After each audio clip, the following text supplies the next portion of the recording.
him speak like that, and when he's colliding with an individual who is putting himself in a position of speaking for the president,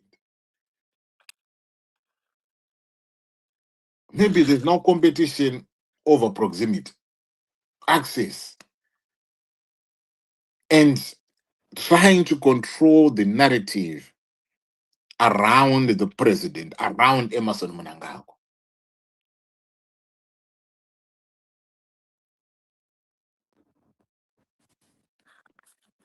And when Charamba starts to defend himself by saying, Kuti, the visit, yeah, Ramaphosa, it was a private visit. So even though he was not there, it does not matter because it wasn't a government visit.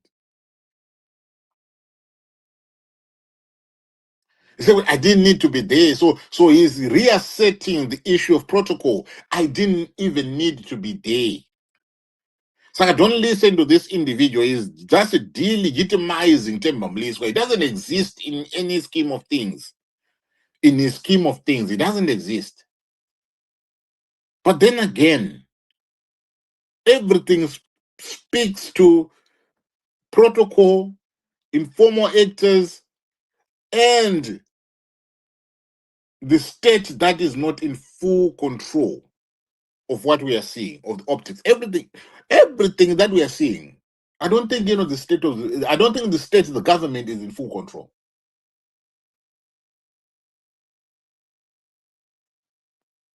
And when you begin to have an official spokesperson playing a major role, attacking the leadership of the nation in the form of a Chiwenga, then that is problematic.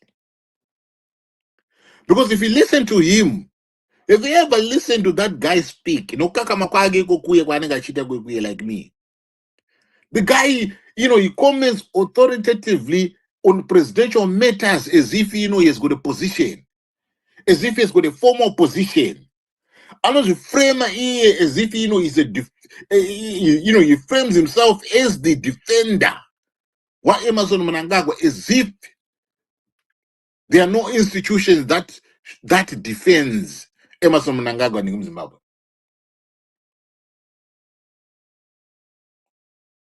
He does things that he's uncontrollable.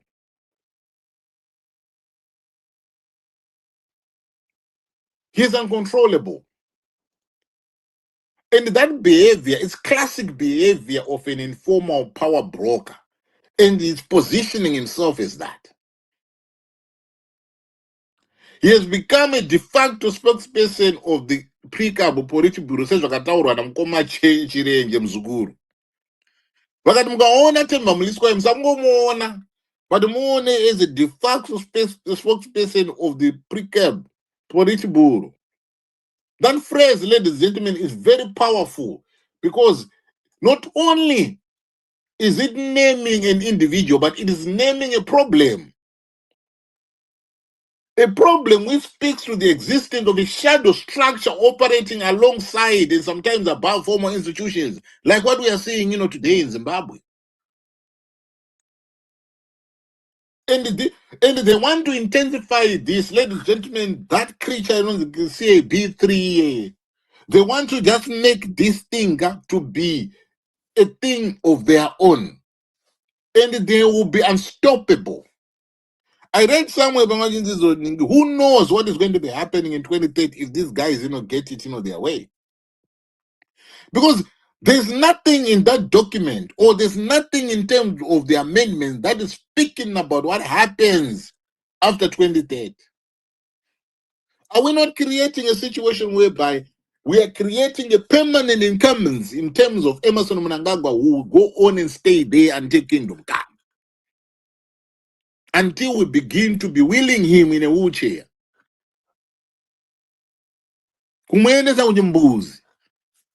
That old man. Ira atinayo, ladies and gentlemen, yezvigananda yasiyana neira yeG40 neLacoste. Apa batangatine ma business elites Why influence my state decisions? Not at the level yes we gananda. Because the mistake problem here, if you want to make a comparative analysis, problem here, we had my business at least by influence my state decisions. But because it's nation gananda, masquerading as business elites who have got privileged access. And that right there is problematic. This was a private meeting between Emerson Mnangagwa and Ramaphosa. But in that private meeting, you've got the Gananda in attendance, having the privileged access. The people that matter, the people that are supposed to be there, some of the dignitaries and the officials that are supposed to be there are defending themselves to say, no, I was not supposed to be there because it was a private meeting. But you are having the Gananda attending those meetings. And then you get anomalies who are coming out and shaping a narrative.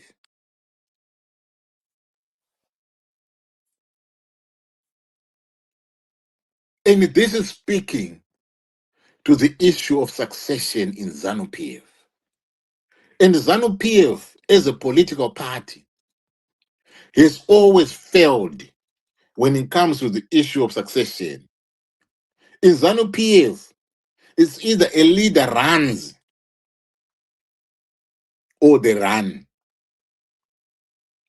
Those are the only two options in ZANU-PF. A leader runs or a leader run. Because the only way that a new leader can come in is a total removal of that leader from the party.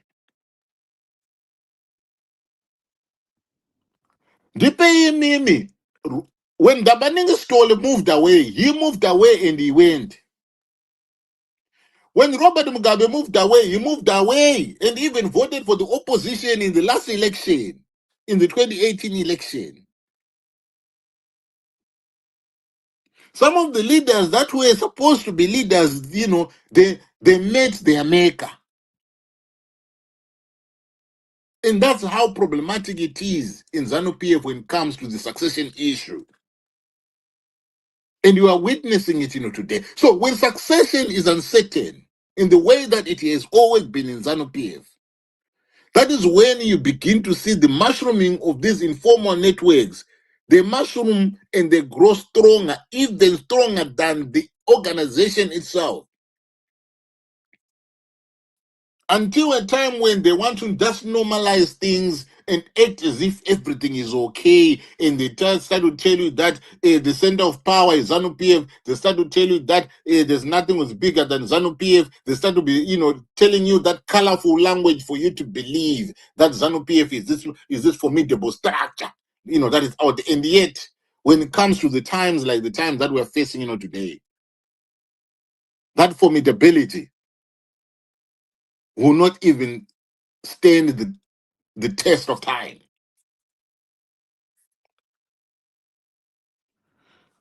So when you're looking at why we need to be concerned, ladies and gentlemen, us as Zimbabweans, why we need to be concerned about Mnangagwa's administration, why we need to be concerned about the Harare's administration. When you see a weakening of formal protocol, when you see a presidential spokesperson coming out into the public clarifying his relevance, rest assured there's a breakdown in communication hierarchy. That infrastructure, communication hierarchy, there's a breakdown. And the president is now under the control of personal networks. And that is true. That is evident. You are seeing that in Zimbabwe. Even when you get, even, you see, have you ever seen in other jurisdictions, when an individual's name gets soiled, even if that individual had a position, even if any wrongdoing, even if any wrongdoing has not been ascertained, you see that individual excusing themselves. They remove themselves. But with the Ziganandas, they don't do that. Emerson Mnangagwa keeps on hanging around the likes of Kivayo, whom you get told, Nanarutendo Gudizo, these guys are this, whom we get told, never private players, this guy is like this. But Emerson Mnangagwa doesn't flinch. He keeps these individuals close by, in close proximity. Why? Because the president is now being run through informal or through these personal networks. He has built a network around himself. And it is no longer about protocol. It is no longer about formal protocol in Zimbabwe. It is about the rise of informal gatekeepers vakaita sana Temba Mliswa, vakaita sana Chivayo, vakaita sana Tagwirei. Those that have got access to the president, not those with official titles. It is no longer. The ones that have got access are now wielding influence compared to those with official titles. What does that do? It creates confusion, it creates rivalries, it creates competing narrative. This is why you are seeing Temba Mliswa is running, amok, running wild on one side, and Charamba is going in the other direction, and then they can never converge because they are at odds. So when a system approaches a leadership transition like the way we are today, you will see that there is an increase in activity associated with the informal actors who try to position themselves. This is why the stakes in Zimbabwe are so high. This is why the temperature in Zimbabwe is so high. This is why any movement by anyone can be scrutinized so much zokuti kana guru amuri geze kusvika palevel iroro. And then some now they try now to reposition themselves. Vanacharamba where they are busy. Oh, I represent the state. Oh, you represent nothing. Oh, your proximity is not legitimate. But the very need to say this publicly, ladies and gentlemen, shows that informal actors are encroaching on formal spaces. Those we dig up. When you see them, doing that, that is exactly what is going on, and that is exactly the power struggles that are happening in Zimbabwe. That is how they are panning out. So we've got a system with two centers of gravity. And the saga, the Temba Mliswa Charamba saga, is revealing, it's revealing the existence of a dual structure in Zimbabwe. Rutendo has said it. He even told you the times when these people meet. And it's coming out there in the public. So instead of having the cabinet, the state house, the official spokespersons, or the party organs, now we are having, these business elites, presidential allies without titles. Among my titles, you've got private farm networks, you've got social media influencers close to the power. And then when these two overlap, the formal and the informal power, the issue of conflict becomes inevitable. It's unstoppable. So this moment that we are finding ourselves in, which is being fueled as well by the CAP 3, is a dangerous moment for governance. Because with the parallel structures, there's going to be policy inconsistency, there's going to be protocol confusion, there's going to be factional mistrust, and there's going to be a creation of weak institutional accountability. And historically, us as Zimbabwe, just like elsewhere, these things, they precede succession battles, elite fragmentation, and governance instability like what we're experiencing. Atikutongwa Zimbabwe, ladies and gentlemen. Who here can come in and tell me good Zimbabwe, Emerson Mnangagwa is in control? So this is why when you get people who are analysts, like Wanarute, and when they come and sound, the alarms, it will be so loud, Zokuti, the only way to want to silence that is to spread lies about the individuals. You begin to be told narratives. But you begin to be told with the social media, but on the ground, we are in control, but nobody's in control apart from these Gananders. And those who are masquerading as the defenders of the universe. But it is a true defender. Look at the people, look at who they are defending or what they are defending. We've moved away from the era of these guys defending ZANU-PF as a party. But they are defending the Ganandas. They are defending Chivayo. They are defending Tungwarara. They are defending Tagwirei. That is where the defense now is. It is no longer defending ZANU-PF as a political party. Even though that is the umbrella body, but it is no longer that. It is something that is deeper, that requires our attention and our analysis. So, ladies and gentlemen, thank you very much for joining me at this moment.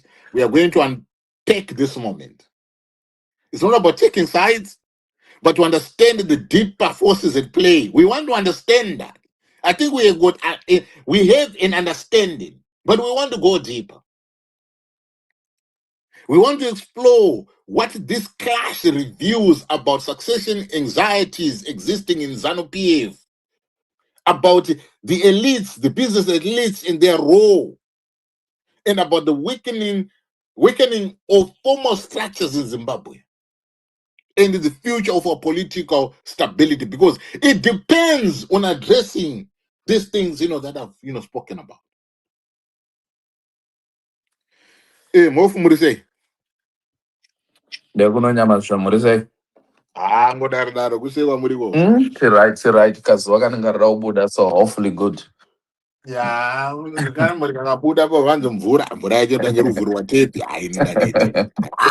That's England for you. That's England for you. No, yeah. You know what? I think you have painted a really picture. Yeah, we need to observe. I think you have done a really good picture of painting the reality. And when you talk of weakening formal structures, it really made me think, this is what is happening. And as much as people, if got their loyalties, like you're saying, they want to defend individuals, they want to defend things. But I think as a country, we need to really be concerned. We really need to be concerned, because but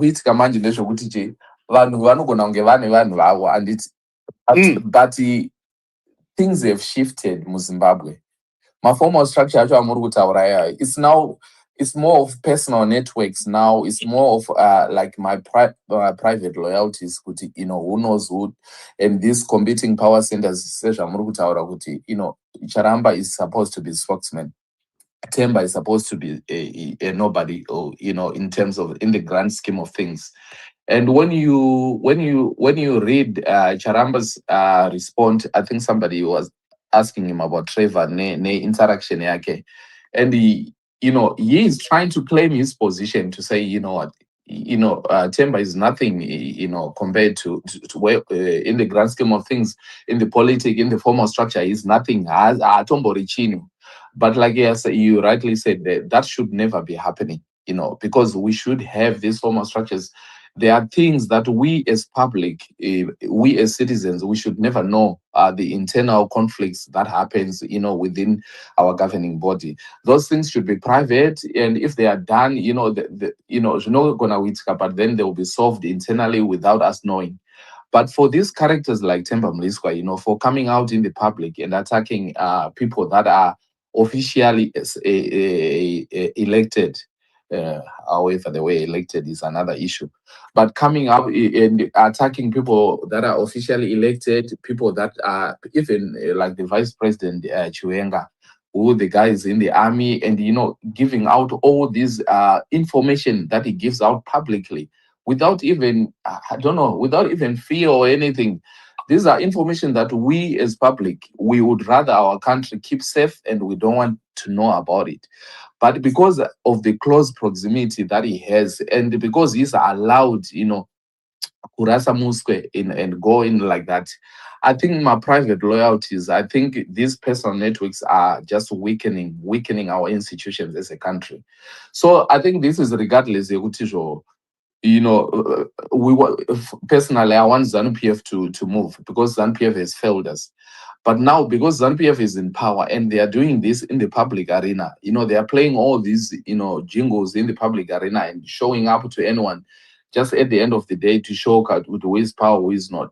Something, Uncle, is totally broken, like you put it.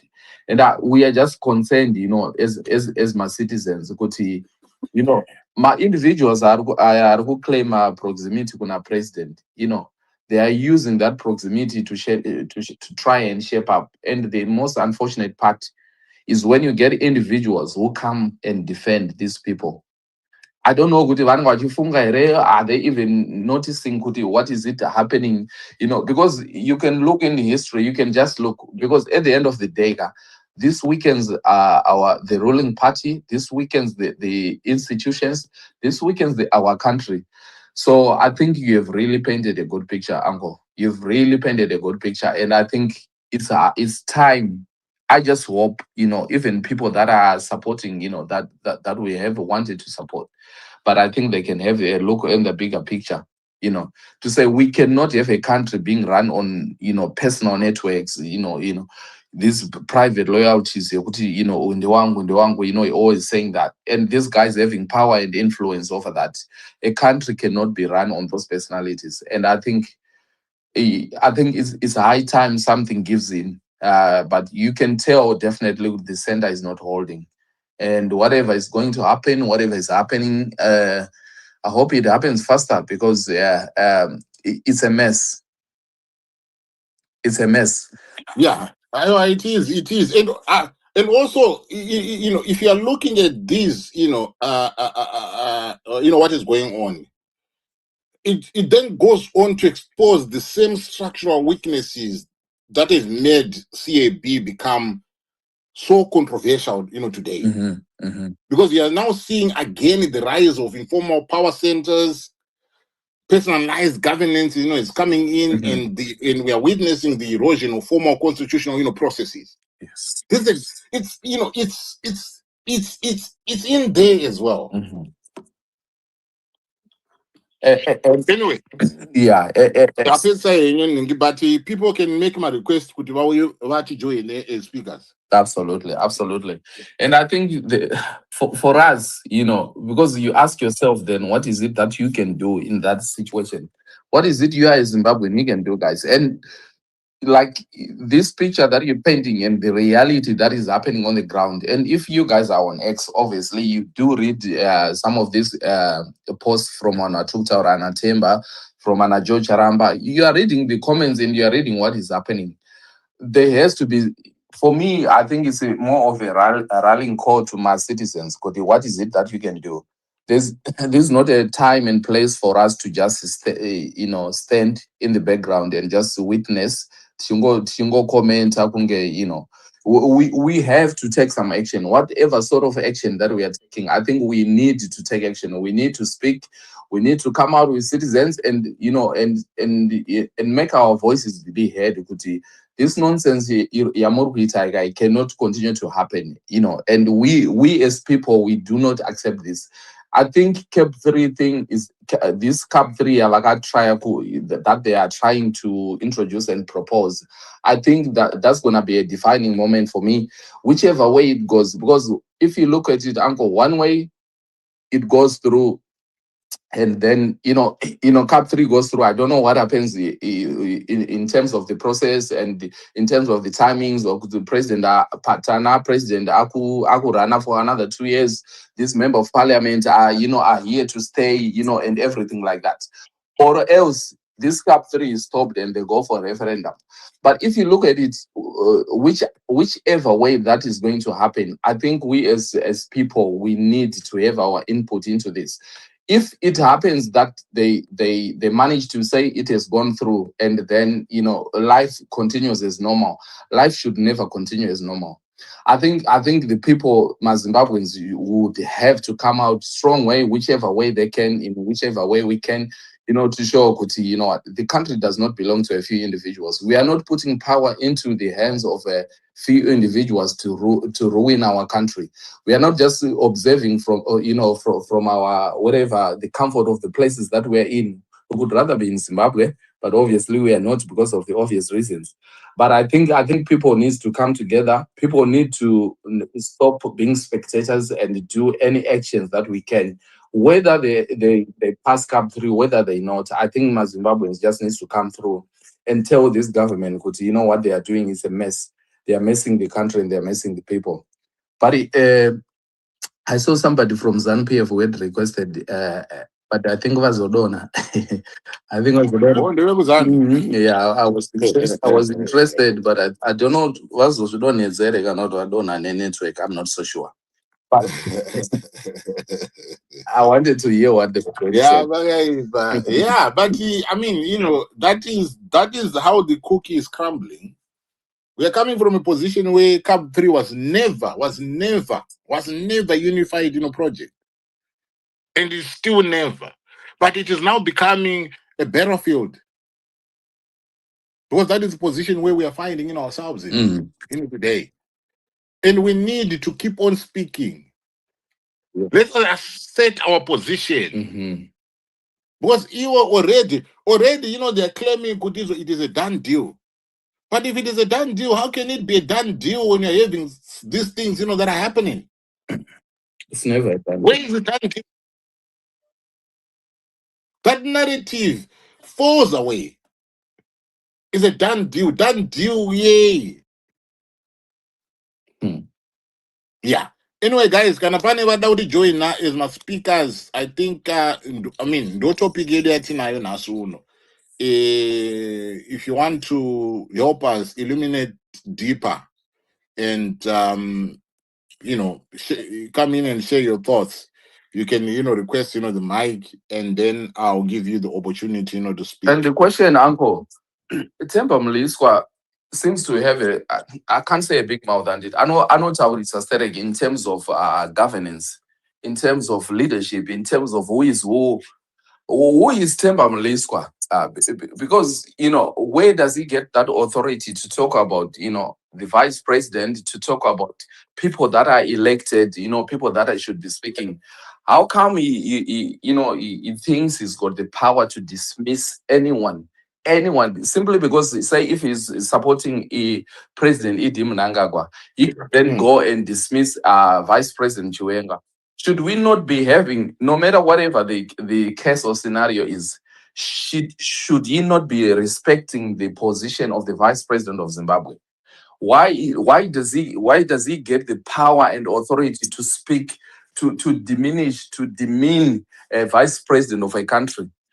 I don't want to be Simbairo, who is he? It's those questions that, for me, that weakens the institution that we have, that weakens the ruling party. Because somebody should be going back. You do not have that. You cannot be speaking like that of the Vice President of the nation, no matter whatever difference it is. But because my personal loyalties, I don't know if they are obvious big people are married to say whatever he said, And for me, that is one of the weakest things that any outsider can observe. Could know this should not be happening. Temba to clip don't say whatever you are saying in the public, but he still has the power to say that, to challenge everyone like that. That is the nature of the beast, that we are dealing with. That is called Zimbabwe under Emerson Mnangagwa. Anyway, Mkoma Tapio adzoka nofunga vangambo uruza network. Mkoma Tapio, how are you? Yeah, ndiripo. Angodaro kurusei kwamuri. Kuno kuri nani chando chete. Kumuri kutonorwa mana. Chando chapita. Ndikubuka kwamuri koko ni unochandeko. Tripa Western Cape hapa. Alright. Kune chando. Chisiri kuita chiri kupisa. But nasma kuri nani. Chando chikapisa gaatwa makwikwi. Papa kaipa 3 days is papa kaipa. Anditi. Papa sina umira mwisho. Right. Tipewo maonere enyu mugoma. Yeah, actually the only disadvantage these guys, they are not there's no split. They are all hanging on to the soul of ZANU-PF because no panic. Right. Saka, what is happening? There's a de facto cabinet or a shadow cabinet in every position in the operator from Pakabi, from the farm. And the spokesperson is everyone here. The spokesperson, why determine this? And why is it in ZANU-PF, even senior members, they don't reprimand him or they don't even call him to order? You don't attack the vice president, our vice president, or ZANU-PF members. They don't do that. They just keep quiet. Even those who are openly, who speaks out against the ones that they kept three, they don't even say that. They just keep quiet. I don't know, they are for the fear of what is that, victimization or what, but I think I think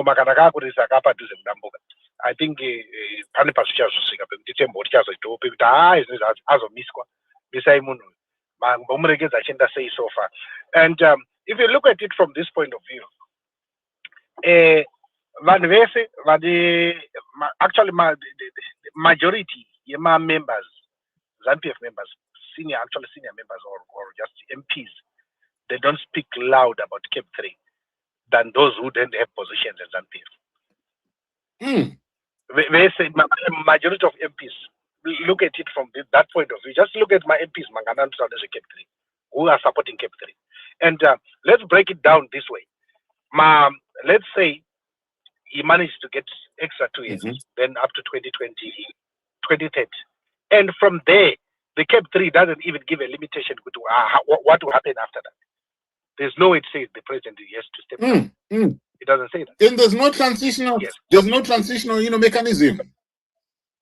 But from where we are today, where do we go from here? That will be the problem. That is the main problem now.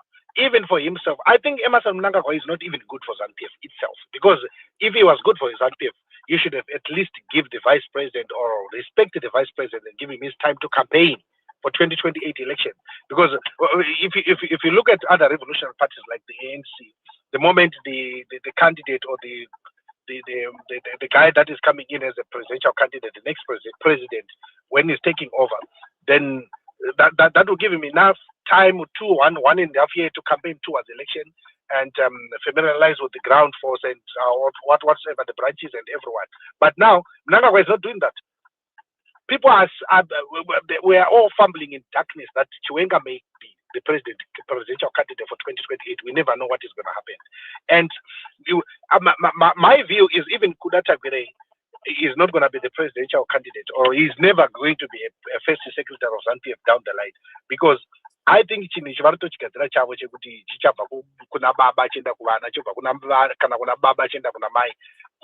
let's say Kudata Greg managed to get to the president, to be the president. You take 7 years and 7 plus 7, 14. You take 14 years. Definitely you want a second term. Then you thought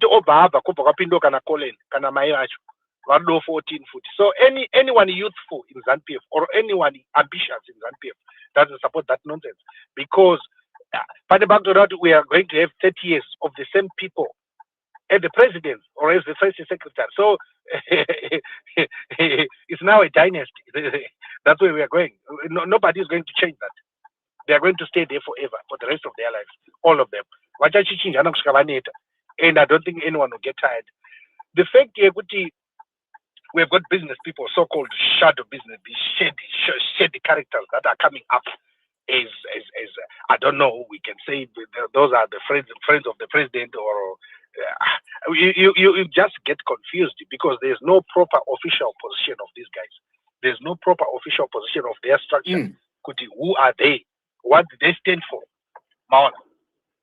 We don't even know what they stand for, besides just making money and having money. Anyone that is ambitious of making money is joining that team now. The money team. It's the Mayweather. It's about making money. And also, now the problem with Yatana is Sevan. Our teachers have to note our Takamira platform. We can speak out. How are we going to speak out? Because now we don't have opposition politics. Our only opposition leader is now Chiwenga. And his wings are clipped again. He can speak loud like he's a madman against his boss. But Mnangagwa is still his official boss. Whether we like it or not, he's his official boss, and he has got certain ways of communicating or approaching the situation. As much as he is loved or is needed, or people they are just looking at him, we take him as the next option. That's our option. We don't have opposition. There's no opposition. There's no one can speak out, or we can't even protest against any decision.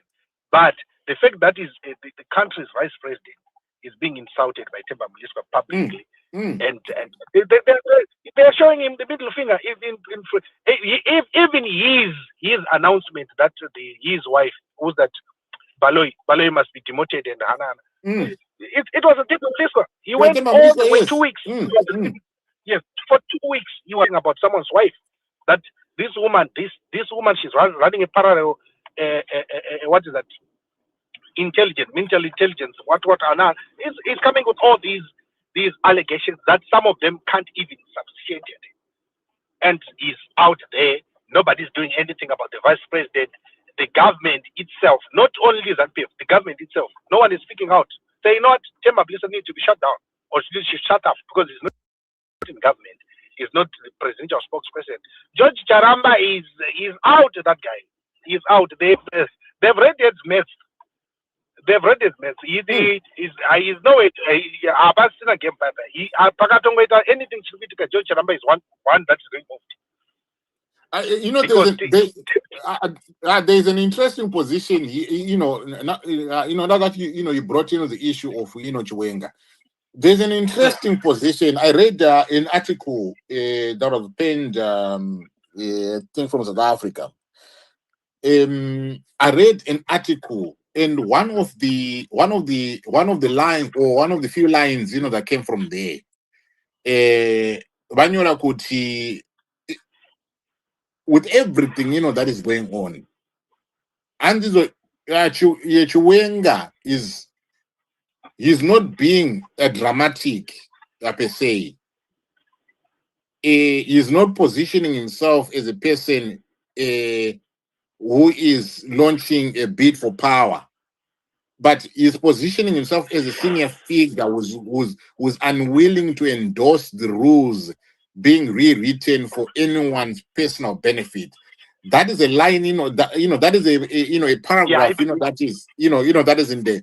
And when I look at that, if you want to be talking about the power matrix, and then we put Chiwenga, try to describe what Chiwenga, is doing and how he's positioning, himself. Some are saying he's a successor, right? But he's not acting, like that. He's not acting like a successor. He's putting across a position whereby he's acting like a guardian of constitutional order. And when he's taking, that stance, he is making CAP 3 look more like a personal project instead of a national one. It is. Factually, it is a personal project. Hakuna munhu anoda kugara paipa for that long. Mnangagwa makore ake chaiwo is over 80 as we speak. He's over 80. Makore ake akarejiswa muchana. Yes. When he was sentenced, when he was 17, I think he was 17 or 16 when they said he was 14. Somewhere. I think they reduced his age by 4 or 5 years. He's above 80, and by so you can't. He's above 90 actually. You can't still have someone that is We saw it from Mugabe. When you frail, you are useless. People, they just run the show in front of you and you can't do anything. And I don't think he wants to be like that. It's an embarrassment. And but the Cap 3 is not for him, it's for his boys, his dogs, because they have to protect the loot. And that is just the fundamental about that thing. There's nothing much. There's nothing much. As now, nobody. I was in Kariba last, I think 3 months, last year, December. I went to Kariba. I drove to Kariba. It took me almost 7 hours from Westgate to Kariba.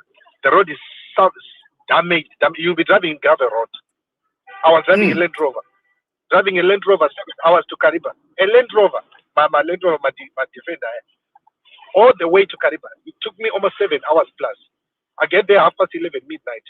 So the guy is the Apanaja RVT. What is he doing? Except only Zigananda making money. Zigananda those who get a man, those are to extend that they loot by other 2 more years. Could make regular budget. We must resist this. Yeah, and we must all resist. And I don't know, but I don't know how we can support Chiwenga. That's what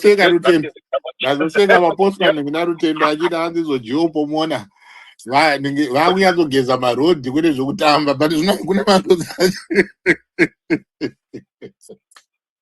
but you see all those things were procured and tichitoti zvinhu zvinoshanda pai pasina zvinonganyenge dasi rodhi rako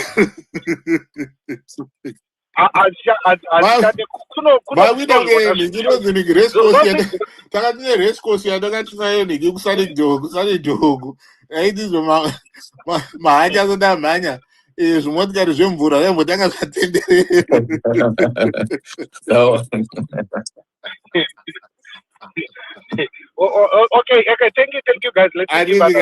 Thank you very much. I do appreciate. More fast money, ZANU. Thank you.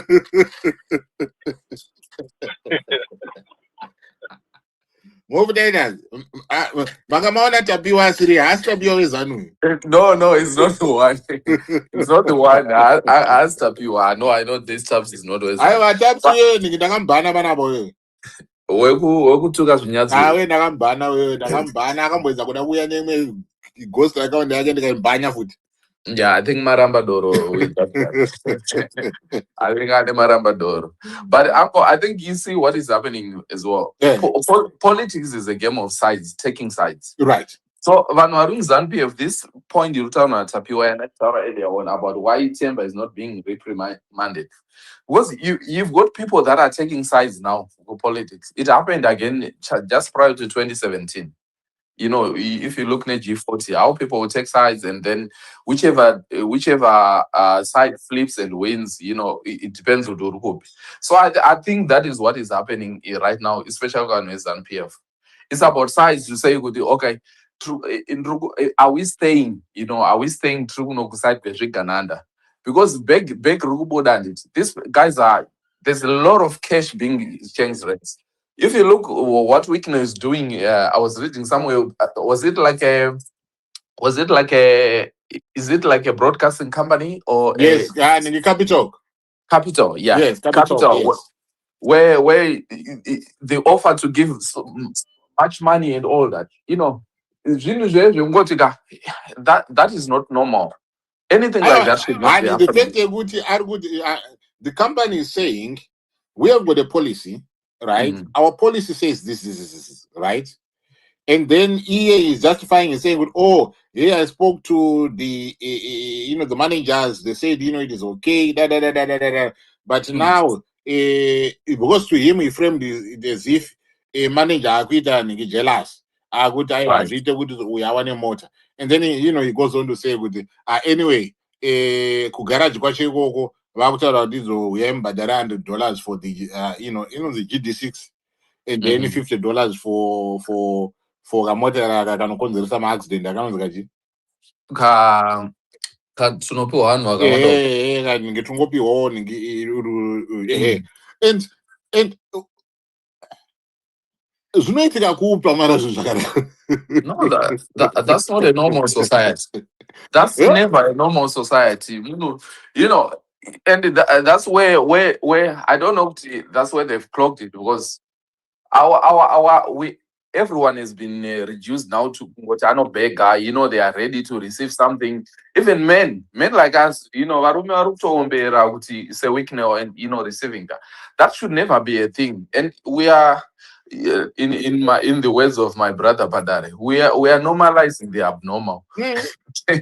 But in a different way. Very much these things are not normal. We should never, vanhu vekutinzi people are getting monies, you are working, you've got a decent job, you are a graduate, you are a nurse, you are whoever, but you are, wakuomberera hampa, you're clapping to get kamotikari kekuti you should be able to afford yourself. And this system, they are perpetuating it and they are increasing it. And so, like, I just think we need to put a stop.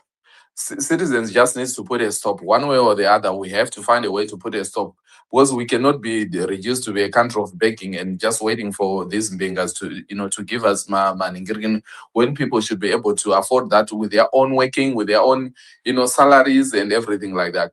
But what I've seen is, I think people are taking sides, uncle. People are taking sides to say, they are carefully taking sides and trying to see with, okay, because it's clear kuti, they are at crossroads. It's clear to say there are different factions. It's clear to say who is who and what is happening. So people are trying to take sides, and so that's where you find out kuti these people do not have the country at heart, because at the end of the day, you're only looking for your own selfishness gain. You're looking kuti which side. If ndakaramba ndakarerekera uku ndozowina here uku, kuzvigananda, or what, zvigananda zvika, I think it's gonna be a car crash. Can I go to the other side? But still, if you want to go to the other side, we are not getting so many voices that are speaking out, because they are afraid that if it doesn't work out, then what? So ndopa unoona ipapo kuti the true patriotic people in the world. Because if you are patriotic about your country, you do what you are doing, uncle, here. You're very clear to say, you know what, this Cap 3 is bad for A, B, C, D, and it should not be happening. I'm just going to defend for the sake of defending it. A patriotic Zimbabwean wants to see the best of Zimbabweans, wants to see the best outcome for all of Zimbabweans, not what is happening here. So, yeah, in a way, it's neighbors. So you said our late guy. Right. Economic, say, how you doing? Go Jed, Titus, Bo, amangu, say. Ndizvo kumananga kumananga inini nangu ndine hasha ano ndichambotiza hamwe nyaya yatemba but zvakada kubatana ndine hasha nemunhu anonzi muyedzo mamuzive muyedzo upiye anzi ndiani muyedzo nechirungu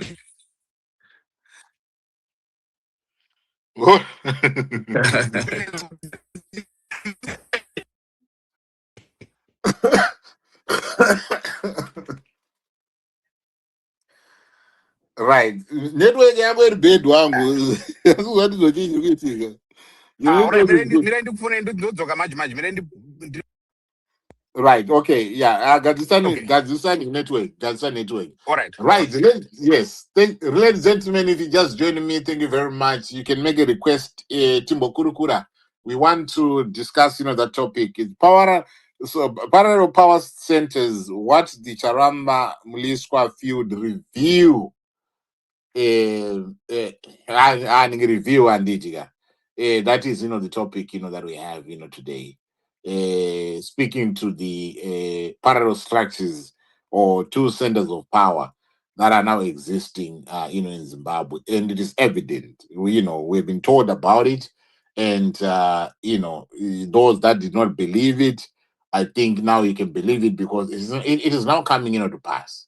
It is now coming to pass, because it is no longer about a few posts, about a few emojis, about a few sharp words being exchanged between folks, but there is something that is bigger, far bigger than the field that we are witnessing between Themba Mliswa and George Charamba. Right. Economic, please take the mic. Thanks. Yeah. Yeah, wabo. Okay. Sorry about that. I was going through a bad area. So here's the story in you and the problem at Zimbabwe in Ghana and they would command and if we do anokumba matsotsi because no one mind madira gese anatemba and part of that network yematsotsi dautaura nyaya yemuedzi munozati muedzi anga ari money changer before 20 after 2020 na 2020 anga ari money changer yakatiza nemari ikaenda kudubai. Serious? Ameno chikiribiti chakazotambwa yaro tsotsi anga ari money changer akavhara varungu mari ndobva atiza akaenda kudubai. Ndosakaigara muimba yainiki ndosakaigara muimba yaiganishwa nemaketeni. Anga ari money changer kuna foto. Right. Ngazvirambe. Anga ari money changer. Abva atiza akaenda kudubai. Aenda kudubai abva aona kuti kunokwanisa kubuda chance because commander in chief vakabva vaenda vachitaura nyaya dzeinvestment. Right. Abva ati ndokwanisa kuroverai madhiri enyu emainvestments muno muUAE muno mudhara. Ndipei ndimhane nacho chii. Vakazocreata meze yainzi cyber city. Yakaenda kubwe. Tsotsi rekuindia rekudubai rekuindian tsotsi ronzi muukwiru rakavhara marussian kumoscow harikwanisi kutodzokera kumoscow izvo because is wanted. Right. Saka ndo mbavha dzakaunzwa nani namiedzo kuzimbabwe kunzi ngatitange inonzi cyber city. Up to today there's not even a single structure there. It's now dilapidated, even whatever it is there. Whatever that is there, it is now looking like an ancient city. Before 2023, no one in ZANU structure knew this guy. Not even a single person in ZANU structure knew him. Anza aitendera achienda kwana kwekwe achienda kwese achiedza kukampena ndobva akazopushirwa uchienda kumanika land. Saka network yematsotsi yakacreatwa naecommander in chief wedu. Right. And anatemba are part of the propaganda machinery inopusha izvo zvigananda izvozvizvi. And haasi kumira. Amunoti inonzani inenge gonzo rapinda mufactory yechizi here iyemedzi.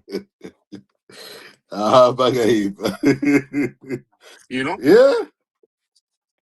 Yeah.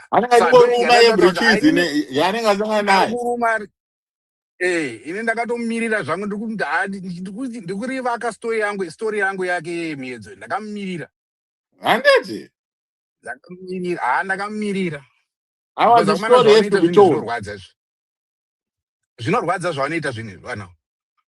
Zvinorwadza. I want the story has to be told. I'm angry. I'm not going to lie to you. Angry. I'm going to lie. Yeah, so ndosvika dzandachona kutaura zvangu kuti inetwork commander in chief ndiye anenge achipusha. Handi munoziva kuti seiyo yekuti hanzi chivhayo paakazanda kuenda kunopa ma-MP kuchizirwa nemukuru. Okay. Handiti akataura here kuti zvapiwa nema-blessings.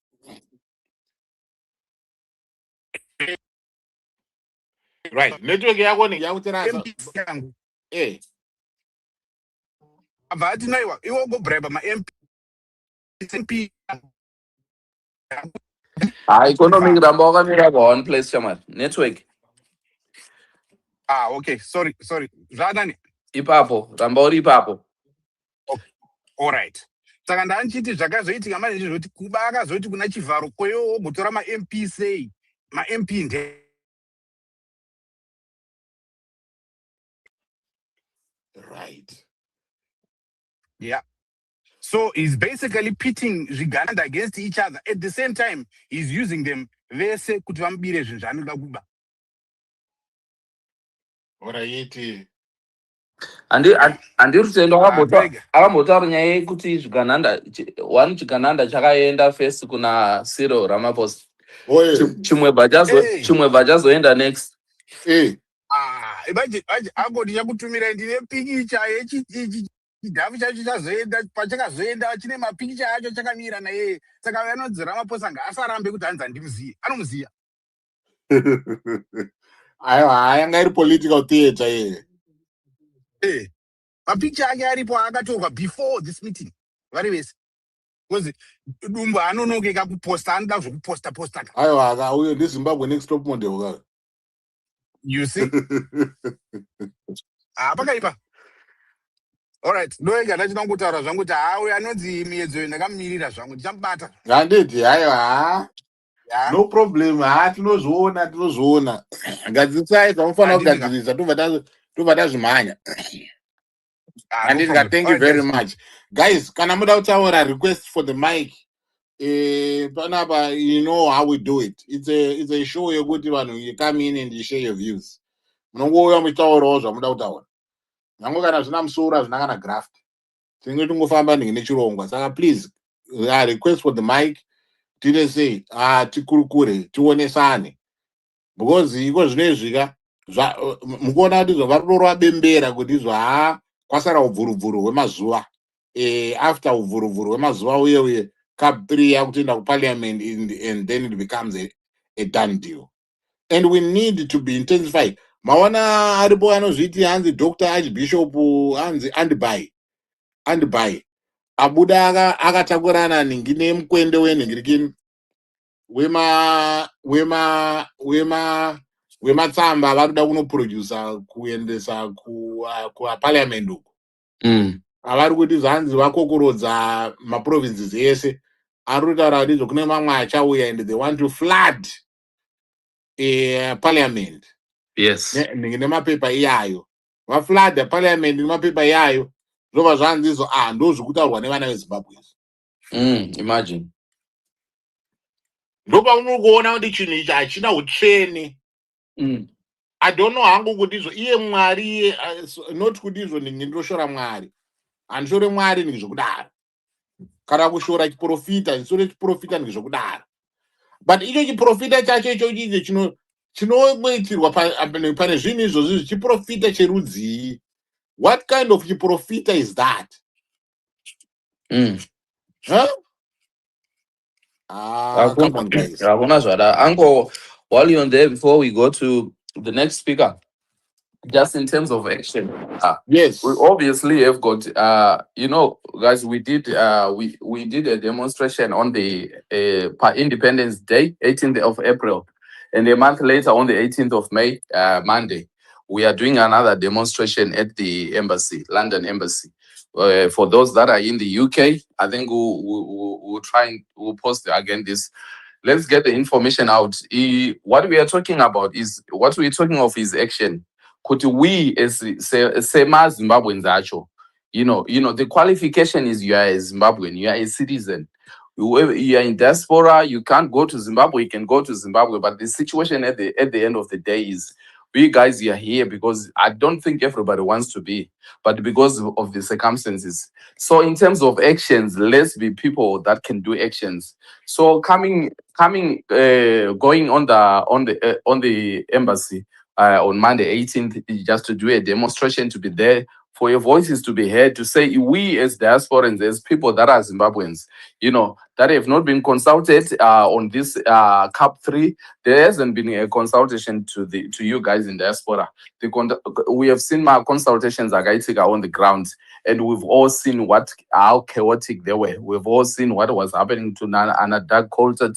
We've seen what was happening, but there's something that we can do. At least we can do. So I'll try to put the thing on the jumbotron. But in terms of action, guys, people, let's act. Let's not just be speaking, because we can all witness Virgitika, and we have to be people of action in terms of just as opposed to just be spectators. So yeah, I'll attach that on the jumbotron. But maybe you can go to the next guy while I do that. Right. Yeah, I think you okay, mira chiti mkoma ATK wapinde. ATK come through, and then we'll continue with the commentaries after that. Mkoma ATK Blacks, do you want to come through?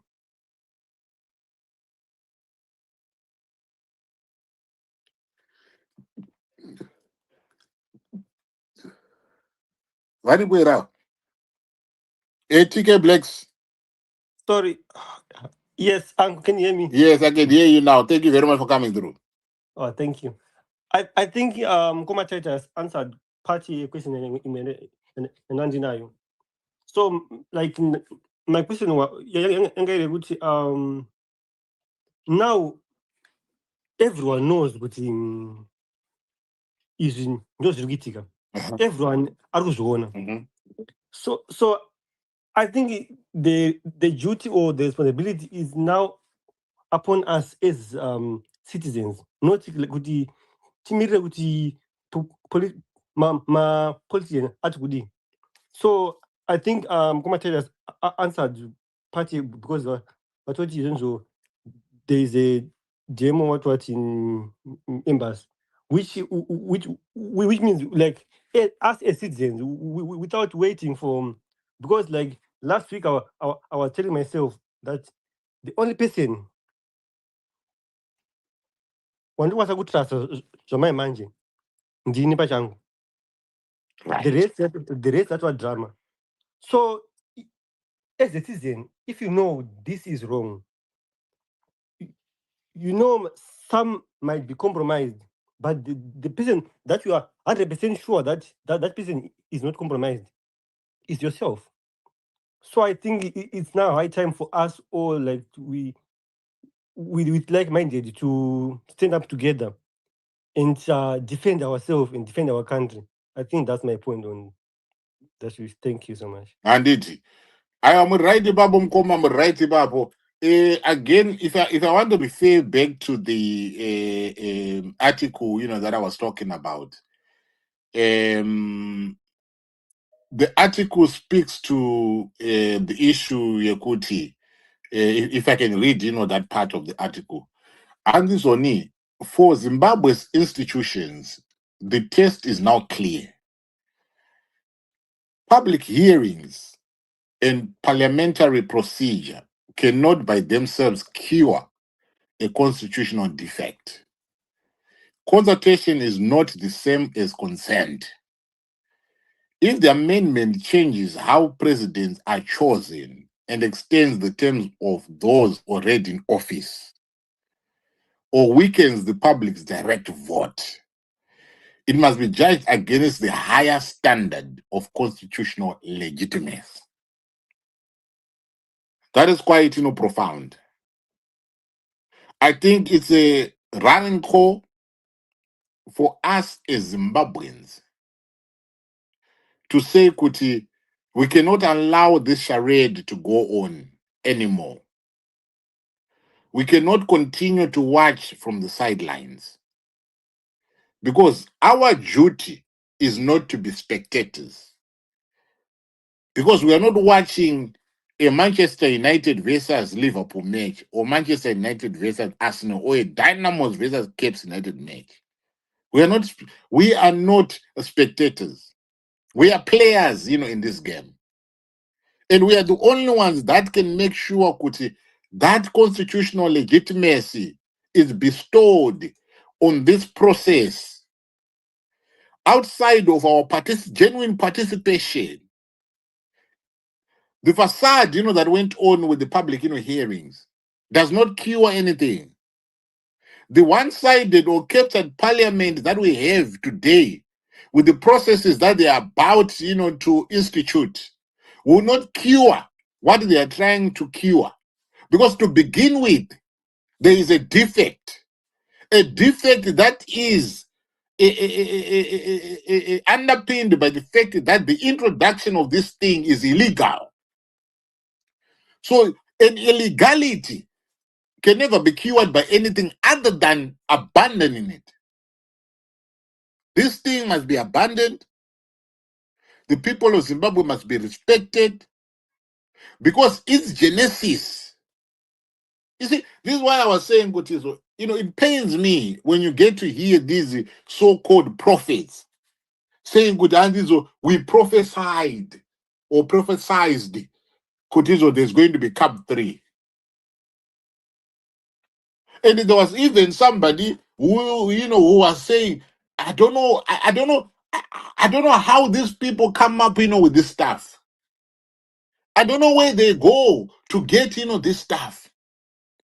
Somebody was saying, in 1983, Takatawa Gudizo, my elections are Habasiri. Who died and made you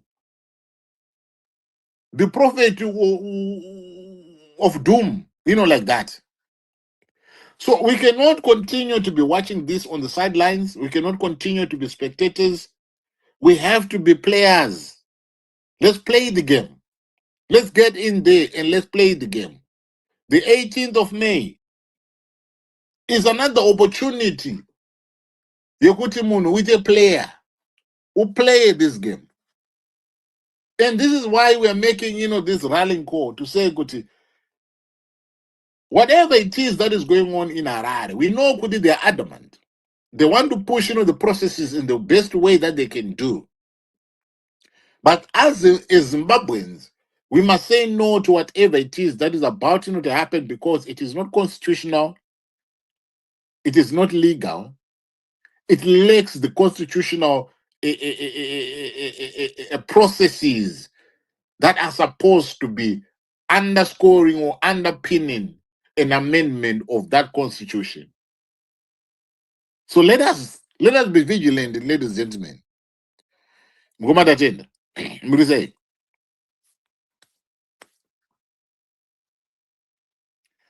Tatenda, the Hey, nationalist, how are you? I'm fine, Uncle Jeds. How are you? And how are you, Moff Titus? We good, Ngoma. How are you? I'm fine. I'm fine. You are having a very good topic today. The parallel power centers or the parallel structures happening in our country. I think it's a very sad one. But I just want to speak to two main points there.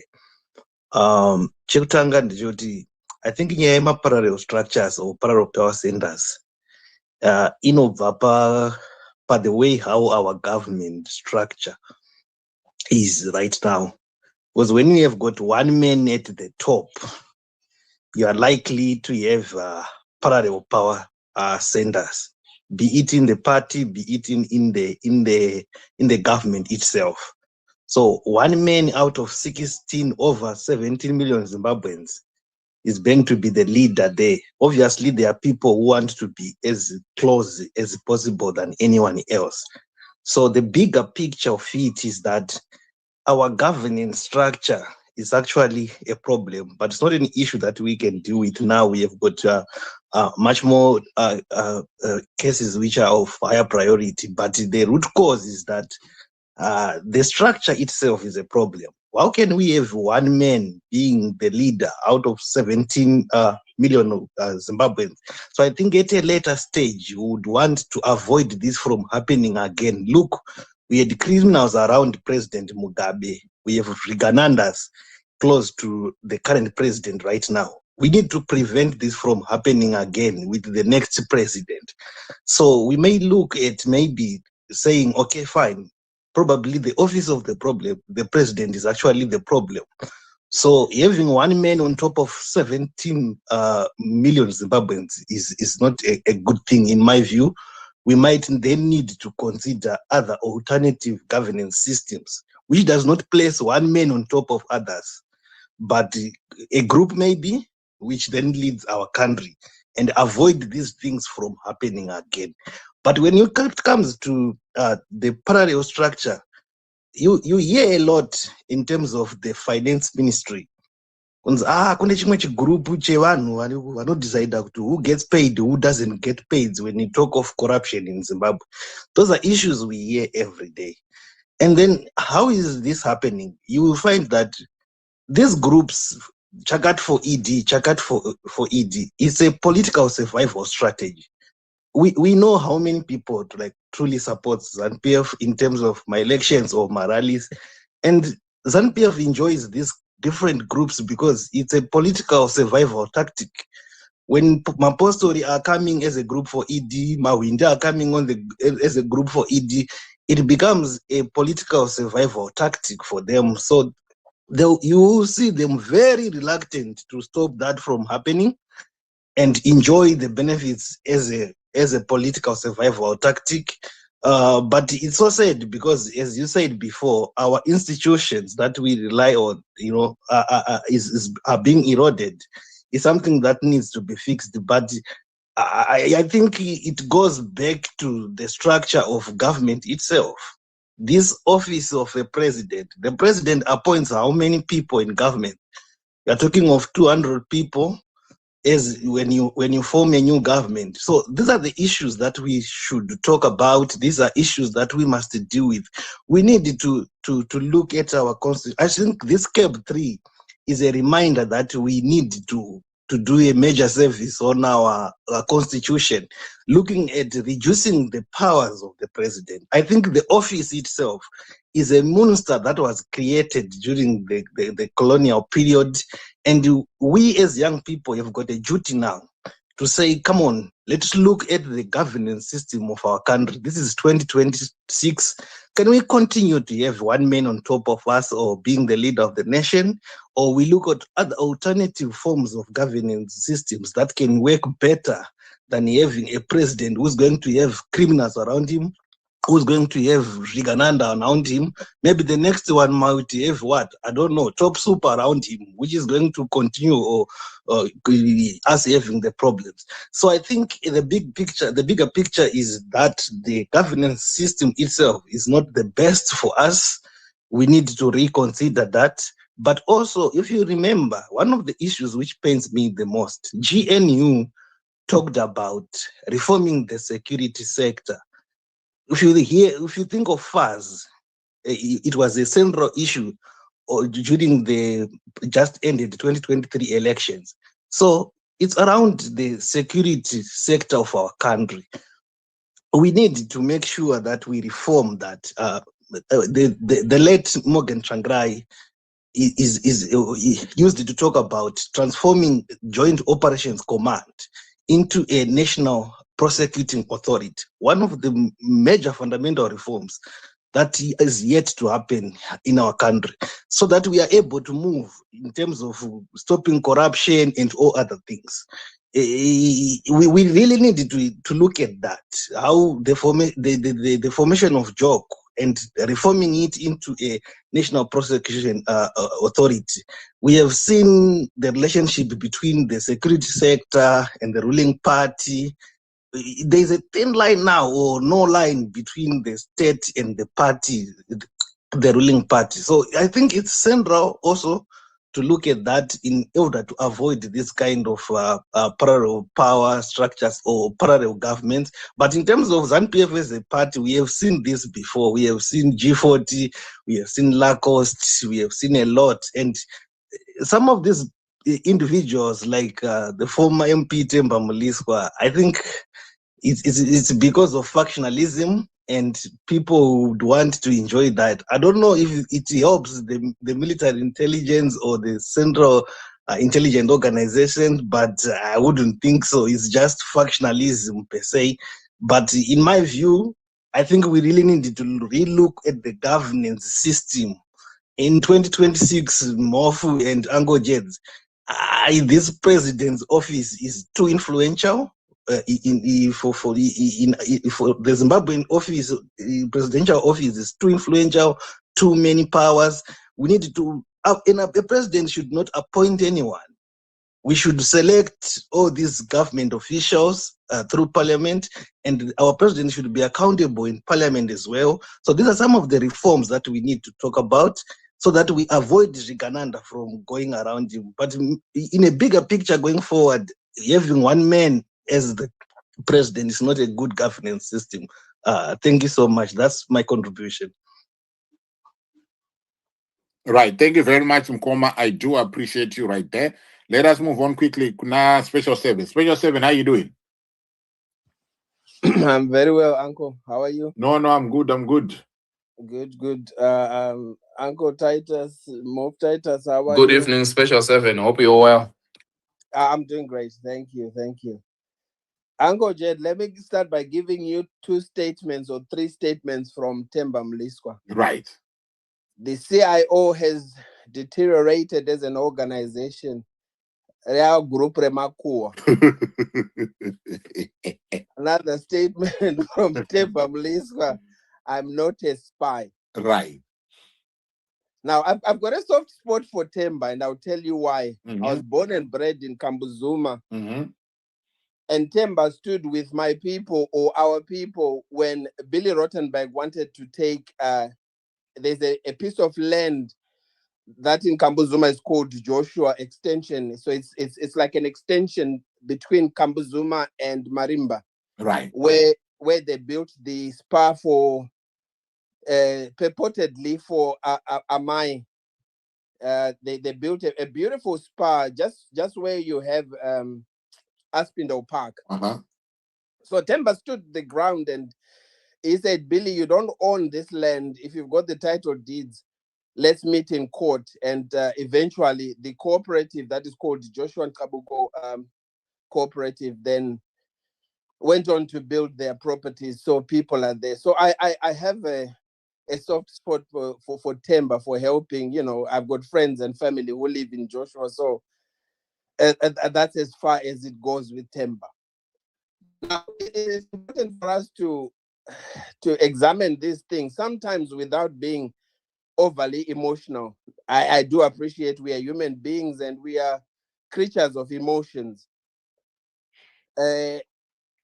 Moftitus, you spoke about Temba being allowed to attack the Vice President Chiwenga. But Vice President Chiwenga has got himself into a bit of a pickle by his own making. You cannot take 6 cars, Rolls-Royce Maybach, from me and 50,000 or whatever amount that's publicly declared. And the following day, you start to tell people that I'm a bad person. That's what we call a hypocrite. You can't do that. If you stand on the basis of being straight and being proper, do not associate with dodgy characters. Now, it's funny that ZANU PF, we need to study it from a point of history and understand that there's always infighting within ZANU PF. The only time that they will come together and fight together is when there's a strong opposition and they feel an existential threat coming their way. You will see them all grouping together. They will speak with one voice, they'll speak the same language and go back to their fights once they have taken care of the business of the day. A lot of people do dismiss Temba Mliswa, and I think they do so, you know, at their own peril, because Temba Mliswa, whether we like it or not, politically is a stronger person than Charamba because he has stood in the trenches. He has risen to the top of ZANU PF as chairperson of March whatever and MP for Urungwe, coming then to stand as an independent. So people, he has got traits that people don't like. He's a loud mouth. Is he a spy? Intelligence is collected from people.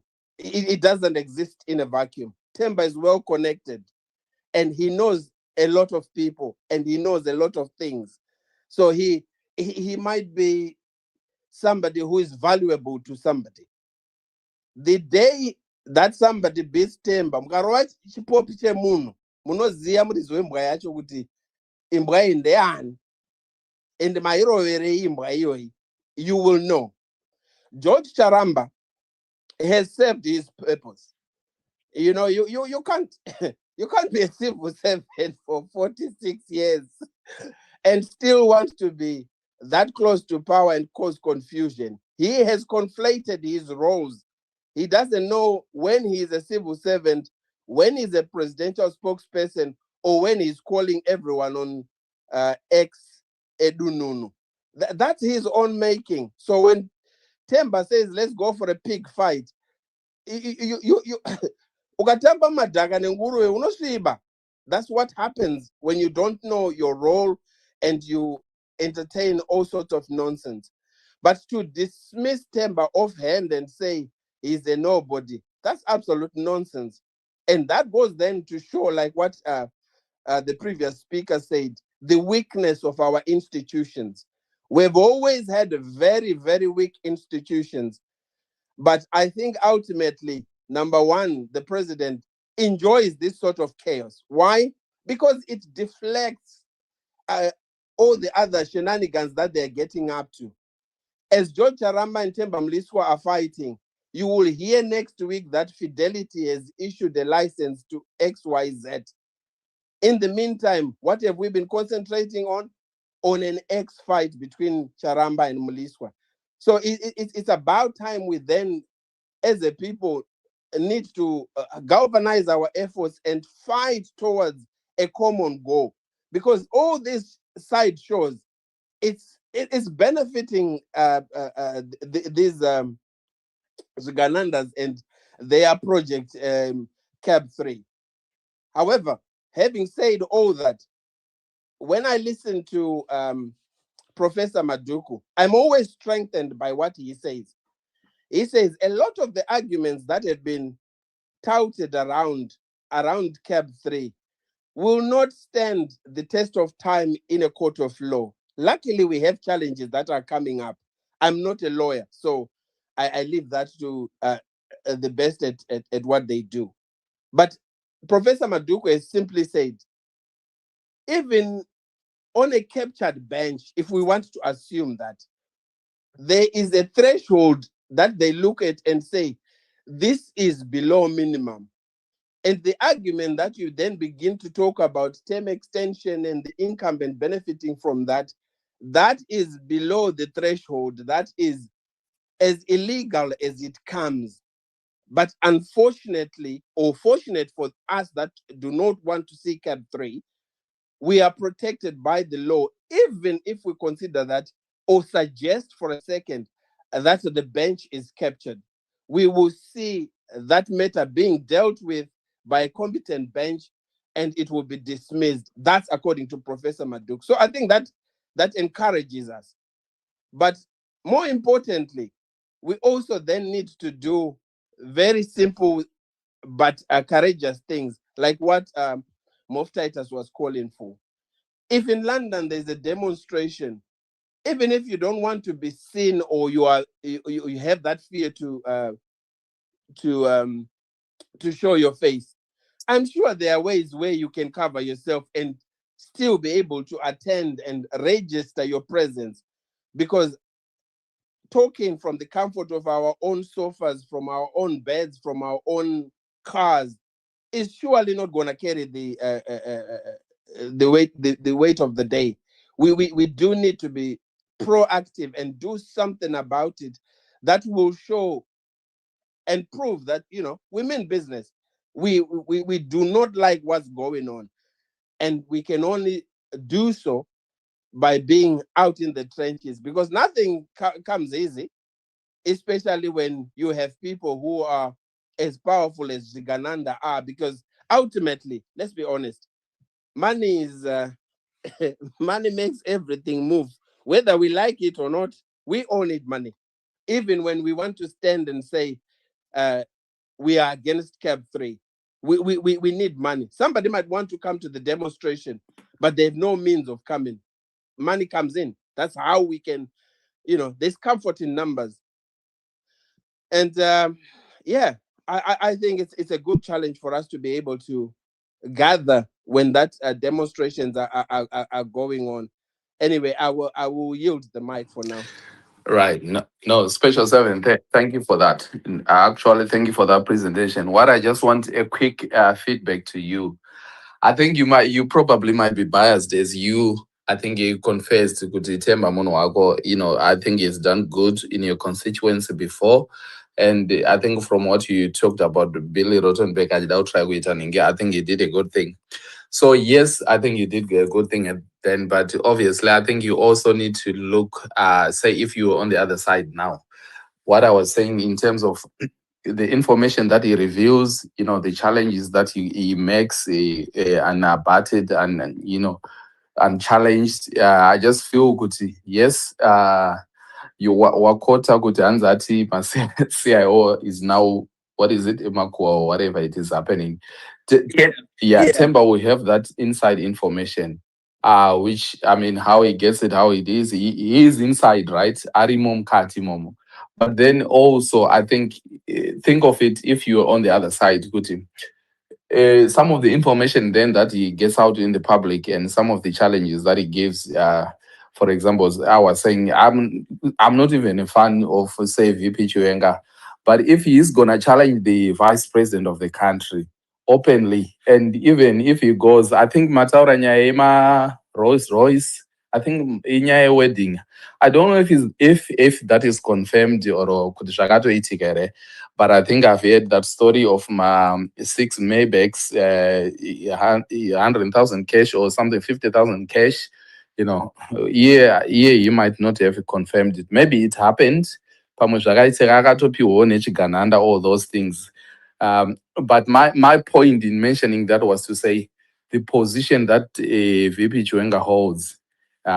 These things, I don't think they should be thrown willy-nilly in the public, unless you know what, you win this, you lose this. But I just feel with the position.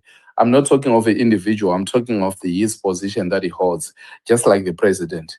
We are always saying, president, yeah, as much as he is his own person, people like Nawikino should not be just, accessing him willy-nilly, is then the Palace, red carpet, my son, I'll see you in Geneva, that kind of thing, whereby his office needs to be respected. So that's where I was talking about to say, Kuti, but Timber, should he not be respecting more the office of the vice president in terms of revealing whatever he knows, whatever he knows through CIO, because it's clear he knows a lot of information. So I hope you know where I'm coming from. No, I understand. I understand, Moftitis. Let me draw you back a little bit, just to show you how powerful Temba was or is. And now, this is a matter of publicly available information. When Parents Shiri was about to breathe his last, it is recorded that the last person he tried to contact was Temba Mliswa. Yeah. Okay. This is available public information. So it to me, if I were to extrapolate from that, it would show me that he has been close to the corridors of power, or the people who have had power, or the levers of power. That's my take from that. So if he has been in their company, because we need to understand that when people drink whiskey, for those who drink whiskey, and don't get me wrong, I'm teetotal, I have nothing against those that drink. When people drink whiskey, there comes a time when that whiskey really tastes good, and the tongue has a tendency of letting, of being loose, and I'm sure when you are in safe company and you say this is a safe space, things are said and things are revealed. I totally agree with you. Every office has to be respected. But like I said in my presentation, and let me reiterate, we have weak structures. That's why our offices are not respected. Because if there were proper structures, you wouldn't have Mike Chimombe one day going into the State House wearing ripped jeans, and the next day he's in Chikurubi.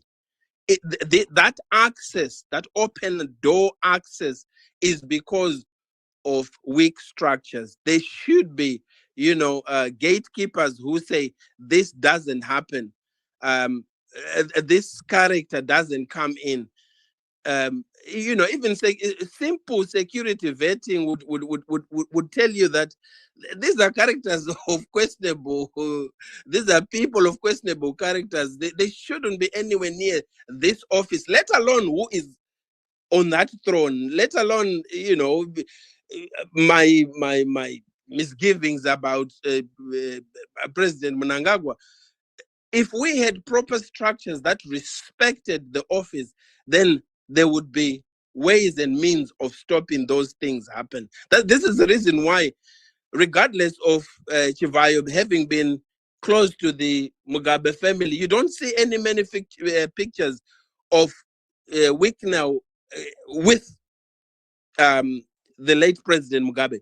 You will see him with Grace Mugabe. You will see him with Chatunga, and you see him with Robert. But you will not see. I think there is one publicly available photo of Chivayo.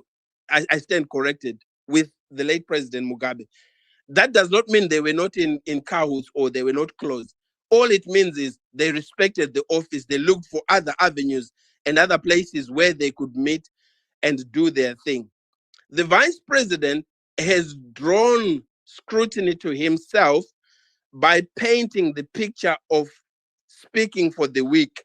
Now, it's very difficult for him to be able to speak for the weak when we can remind him of what the army did in Chiazo. Right. It's very difficult for him to speak for the weak when we can remind him about what happened in the DRC. Okay. It's very difficult for him to come as the Messiah, as the Savior of the day, when we can remind him of how he got all his wealth that was revealed in his very own divorce. Right. So when you start to play with those things now, what you are now then doing is you got to be clean. Okay. You can't be, Okay. um, No, that's quite interesting. Then maybe the last question to you. So can somebody Yeah. not actually change? You remember Geza, whether I believed him or not.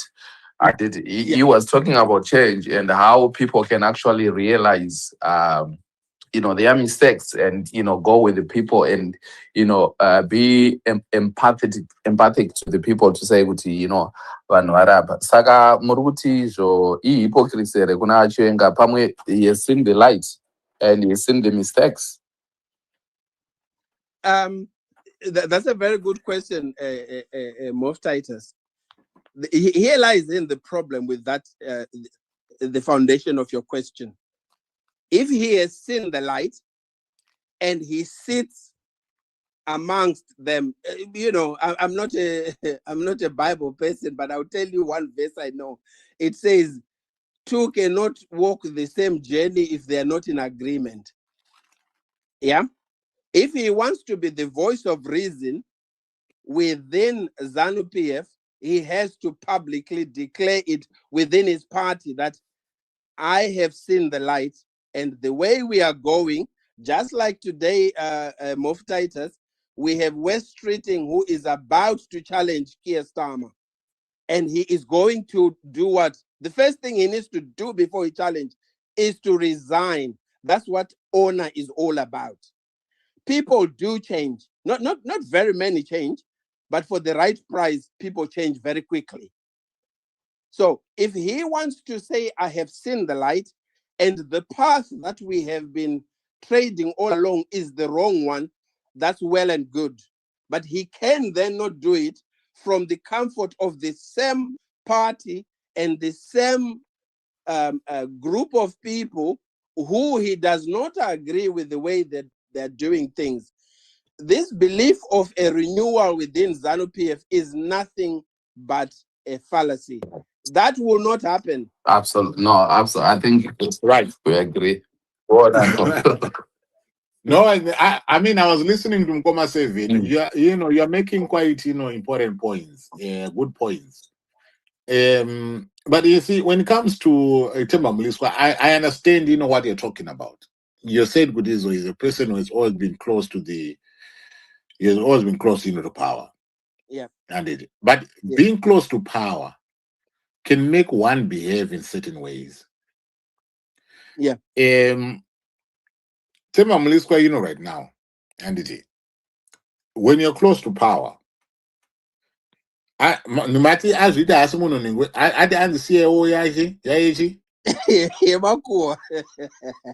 he understands the game. Yes. That is how he has survived. He himself. That is how he has survived. Through Makuwa. In informal proximity. You use Makuwa to cement your position.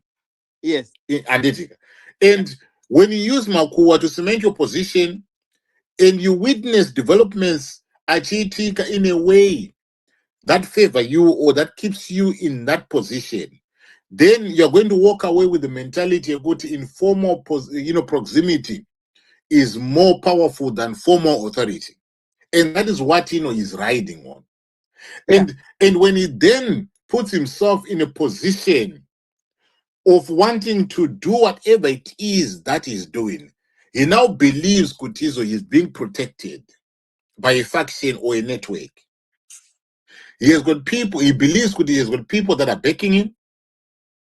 He believes Kuti, the attacks that he's doing are serving a purpose.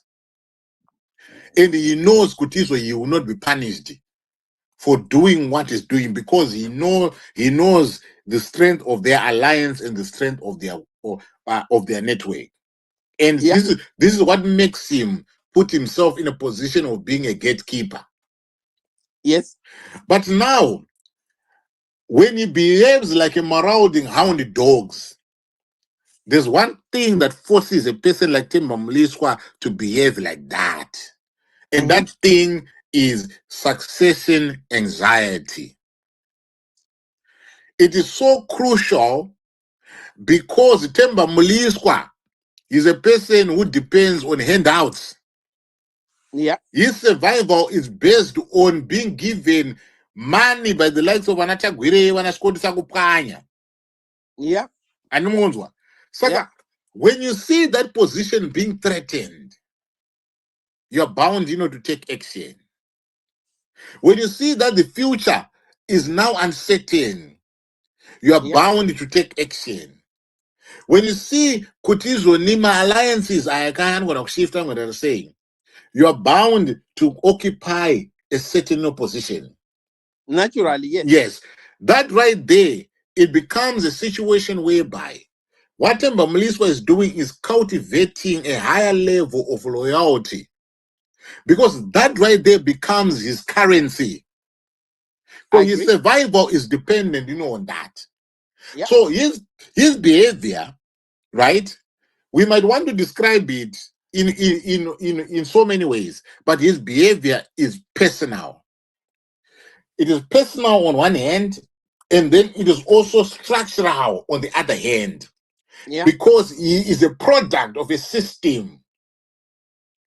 And that system is now entering a volatile phase, such that he's seeing himself as being threatened by that, by whatever it is that is coming.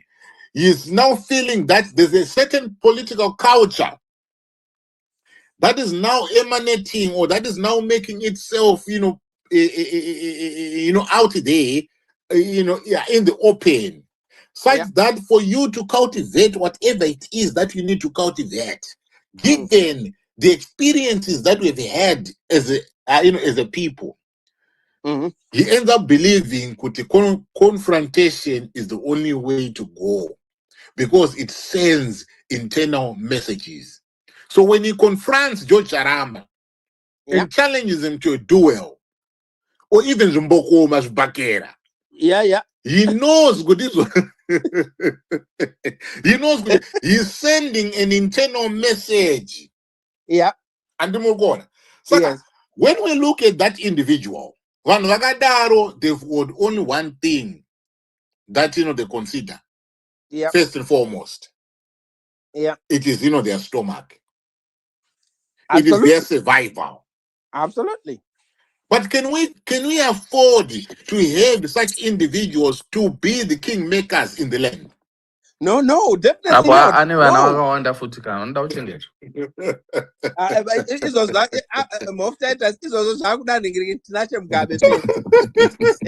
has already alluded to the fact that some of those kids are not his. Are not his. Like I know, we excuse him on that. But he said he would keep them. So anyway, kudos to him. Yeah. So what he is doing, Themba Mliswa, is merely performing power. I'll perform a power, even though he does not have the power. Yeah. He is performing power. Now, by wanting to be seen as close, wanting to be seen to, or wanting to be feared as somebody who's influential in being somebody what recognize as a player in the grand scheme of things. Yeah. Ayuwaka is on Mount Everest. You are you are right, and I can't disagree much. He who pays the piper chooses the music, and like I said, I agree with you totally. Every single person has a price, but I'm not trying to negate the previous points.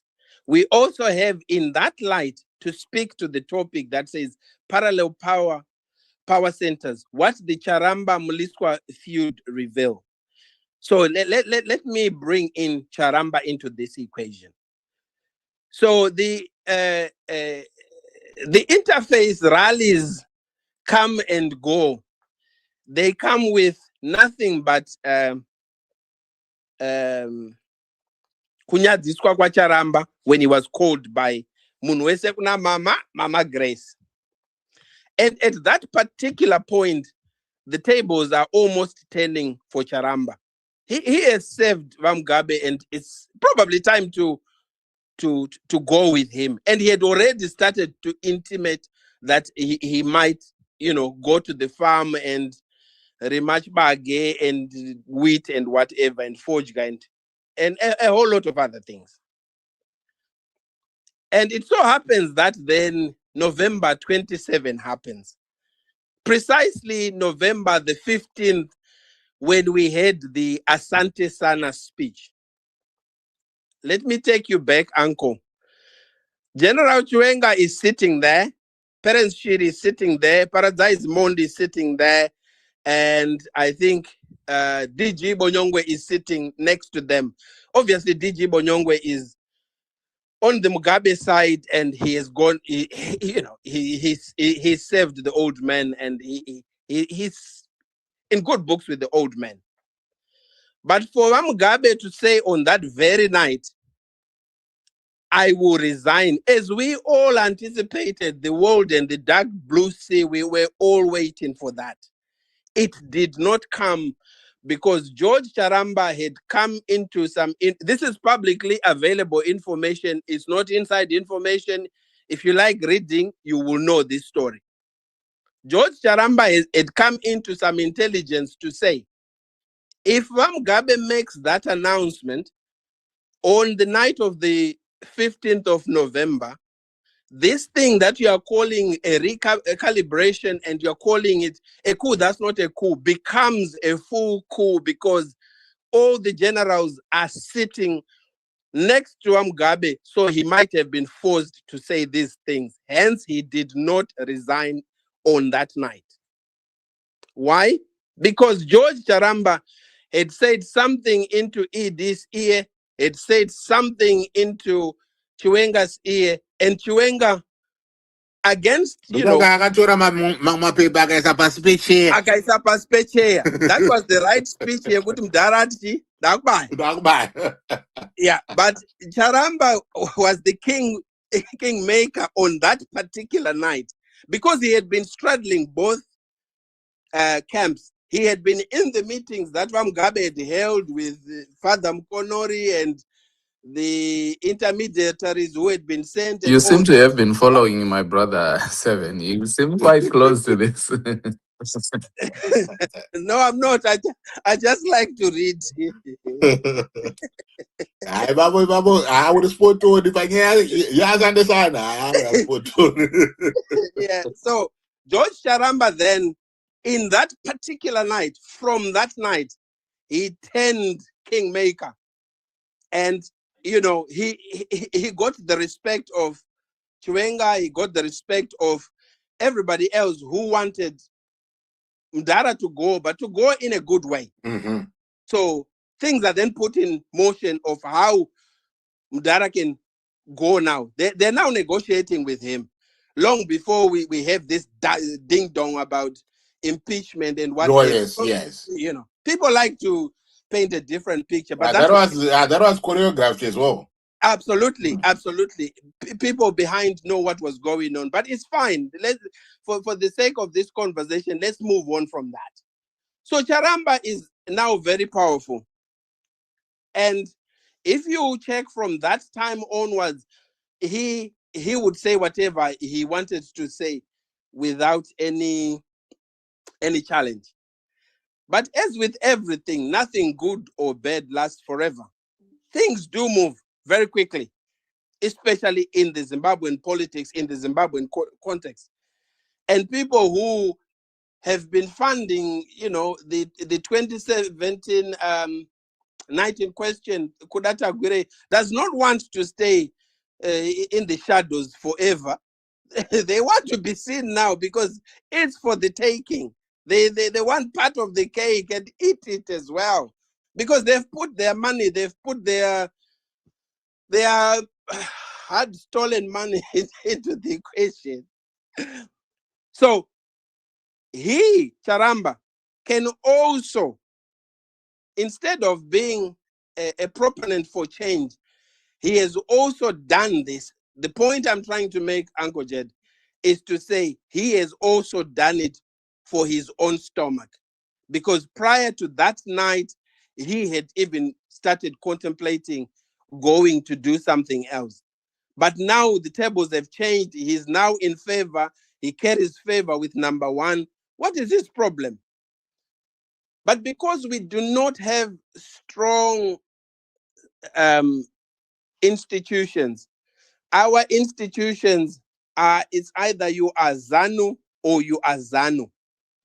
And once you are ZANU, you then don't know where your job description begins from and ends. This is the reason why Charamba, if you ask him when he writes whatever he writes, ask him, are you on your lunch break or are you in the office?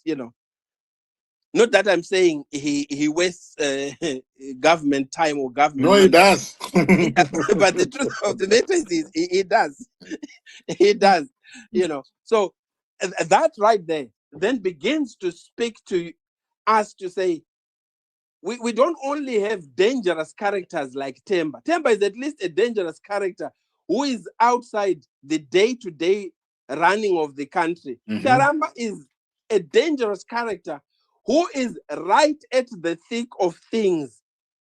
No, not only to my small. He is right at the center of it. So are you saying with this what Temba is right to have a go at him because given the position that Charamba has, a person who's supposed to be the presidential spokesperson or the team that speaks for the president, and given everything that is being said about the president, he's supposed to be saying something. But doesn't that take him outside of his mandate? Which mandate now? For being the presidential spokesperson? No, for speaking, against everything, that is going, on out there.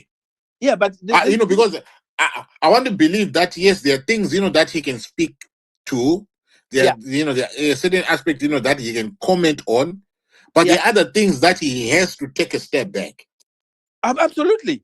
But the Temba is expecting him to be all out. Yeah, but you're right, Uncle. I hear where you're coming from. Yeah. But is he now taking a lesson or lessons from Temba to say no? He's not taking a lesson from Temba, but he's putting Temba in his place. That's what he's trying to do. Look, this was a private, engagement. Yeah. I didn't need, to be there. But why are you putting me, on the spot over a private engagement that is outside of what I'm mandated, to do by the, by the terms and conditions of my office. I think the problem is Temba is close to the premier. Yeah, because Temba's role is informal. His is formal. But Temba, he thinks everyone must be playing that informal role. Okay, let me paint another scenario, Uncle. Right, go on. If Temba writes a thread, with 20 pages attacking Charamba, and Charamba chooses not to take the bait, what do you think happens? He doesn't respond to that. He doesn't speak to the matters that Temba. I think it makes him a bigger person, though. Exactly. So he is. We choose our battles, don't we? Yes. I think Vice President did that. He was attacked by Temba. He didn't respond to it. Absolutely. And even E.D. Mnangagwa was attacked for 10 consecutive interface rallies, and he was eating ice cream, and they were attacking him. But Panyani, Chiwenga, did you want Chiwenga to ask Chivayo the source of his money that he was visiting as in Ichipo on the birthday? I mean on the wedding. Uncle, there are certain things. That's why I said. But in any there's information that I know about that one. I will not say it now, but but there's information that I know about that one, about 50,000. Yeah. But in terms of the Rolls Royces, that happened, and people wanted it to make flambeau, and stuff like that. Yeah. And you had to, but in terms of the 50,000, so there's something that then happened with the 50,000. Sorry to interrupt, Uncle. All right, go on. One thing that I believe, I might be wrong, Uncle. I think this is what I think, and please feel free to dismiss it. I think people like Wicknell, I'm not so sure about Tagwire. I think Tempter is starting slowly now. I think they are now being handled by certain people who are drip feeding things to say. Ask me why I'm saying that. So when Chivayo went to Patsani, you should listen to what someone doesn't say, not what they say. What they don't say is more important. He at no point mentioned the VP. He said, amai Chiwenga wakati vari kuda kukwira muRolls Royce pamuchato wavo. Am I right? Yeah, so he has not brought the VP into disrepute. But VP havasi kuchata vega, vari kuchata namai Chiwenga. You understand? So we need to be very clear of what we are saying. If he throws that name and he then says, Mai Chiwenga ndo vakati vari kuda mota, it means kuti saka VP vaigoti chii zvavo. That's a very clever way of saying, I did it for Mai Chiwenga. But the truth of the matter is, the husband is sitting in a very high office where he is constantly talking now. Well, that was before he started talking about Gananda. Had he said about Gananda? I can't remember. I don't think so. But at that point, he was receiving things from Gananda. And later on, he then says, but you're a beneficiary of these questionable incomes or sources of funds. But, who are we to judge? The truth of the matter is, as a people, we just need to stand on what we believe in. I think they are equally as bad as each other. And it's about time that we just, make it clear to them that we wouldn't mind for them to.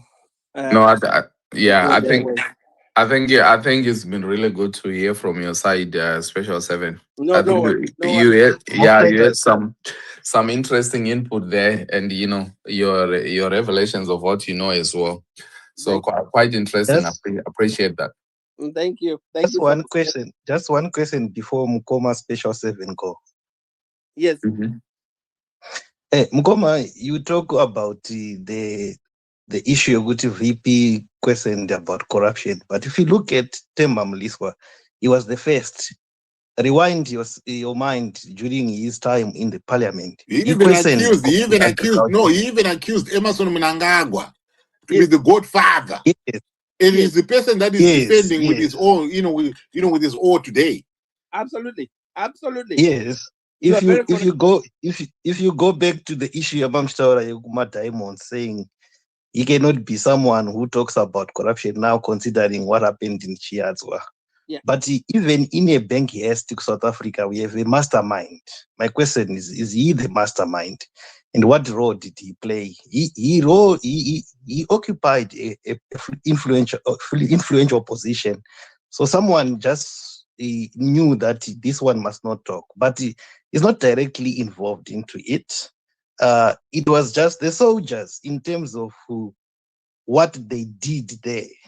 He was not the mastermind of those shenanigans, if we are to say.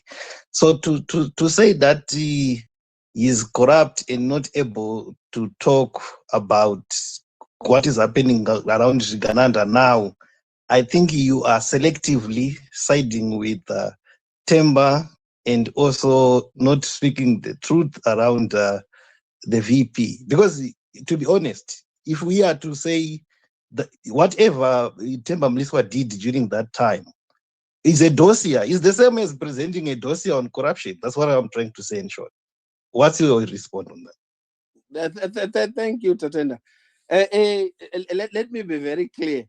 I spoke about Temba because I find, and I'm repeating myself, I find Temba as somebody who helped my people, born and bred in Kambuzuma. And I have a soft spot for him. It does not exonerate him from accruing things that are not his. I am not giving him a pass to speak willy-nilly. I just find him a maverick. I find him an exciting person. He has a million other faults that, I'm not perfect myself, so I'll be the first to own up to my own mistakes. So I'm not really putting up a defense for Temba, but I do find Temba as an exciting person. And by the very nature of intelligence, it's simple intelligence is raw. It's about getting information from you, Tatenda, about what you know. And if you are leading an organization, you cannot make an excuse for a soldier that shoots somebody on the 1st of August 2017 and you 2018, is it 2017, and you do not condone the person who sits at the top of that tree. I think we have to agree on that. The buck literally stops with the top person. Now, let me speak specifically to the issue of Chiadzwa. If you know anyone who has ever been to Chiadzwa, they will tell you in very simple terms what actually happened in Chiadzwa. Who sent the soldiers? Who do you think, Tatenda, in your humble opinion, who do you think said to the soldiers, go, we are now going to secure all the fields around Chiadzwa? Who do you think gave that order? Obviously, it was the commander. I wouldn't want to get into much, but I just want to remind you that ZMDC was in parliament regarding the issue of Chiadzwa. Yeah. What happened? Who was opening coffers there? So we had a safe that was kept, that is used to keep diamonds there. And people, my chef would come and then they open and then they take diamonds. So to avoid diverting from our topic, in short, yeah, the soldiers were authorized to go there. It's clear they cannot go on their own. It's the executive who says we need soldiers there. So once we say agree on that one, it means the VP didn't really take any decisions. It was just following authority. That's why I said he's not the mastermind. I think I said there was a mastermind. Yeah, so but you see, that's my. Sorry to interrupt. Go on. No, I finished. I think it's the executive who authorized soldiers to be in charge when that's the moment, Tatenda, where we or our point of departure. All right, Special 7, if you can go and land in the next 2 minutes, then we can move the conversation. Sure, definitely. Tatenda, if we then begin to make an argument for the particular characters, if we are talking specifically about the people, it diverts the conversation, because we can then begin to relate to the actual person, what was brought out in their own a divorce settlement, what was brought out in their own century communications that we have. You and I can agree in the next 10 seconds that the signatories to the defense companies, some of them were Lieutenant General Sibusiso Moyo, the late, may his soul rest in peace. So these particular people, if we spend 10, 15 minutes reading into them, publicly available information will tell you about them in particular, without putting the VP before their their government names, which then makes it doubly difficult. And we don't want to be making inflammatory statements or to accuse them, because they've not been convicted in any court of law, in as much as Zigananda, apart from Wickner, who we know is convicted for something else, have also not been brought before a court of law. So they are all innocent until proven guilty. But the truth of the matter is, we are talking about what they do that has not been brought before any courts of law. I will end here. Thank you. Awesome. No, thank you so much to my brother Special 7 there. SS Special 7. I don't know the 7. Actually 007. But yeah, interesting information. Thank you. I was Special 7, yeah. And it is 7, the number of completion. Yeah, no, it's good. It's good, bro. Thank you so much. Thank you. So guys, as we continue with the conversation, so I think we've been speaking earlier on, Angos, talking about what we can do, as people. I really want to appreciate people that are, just spreading the messages, doing something like not just being spectators, like we're saying, to say, what is it we can do? We are all observing. So I want to appreciate Ru. I see you in there. Yesterday they had TikTok space.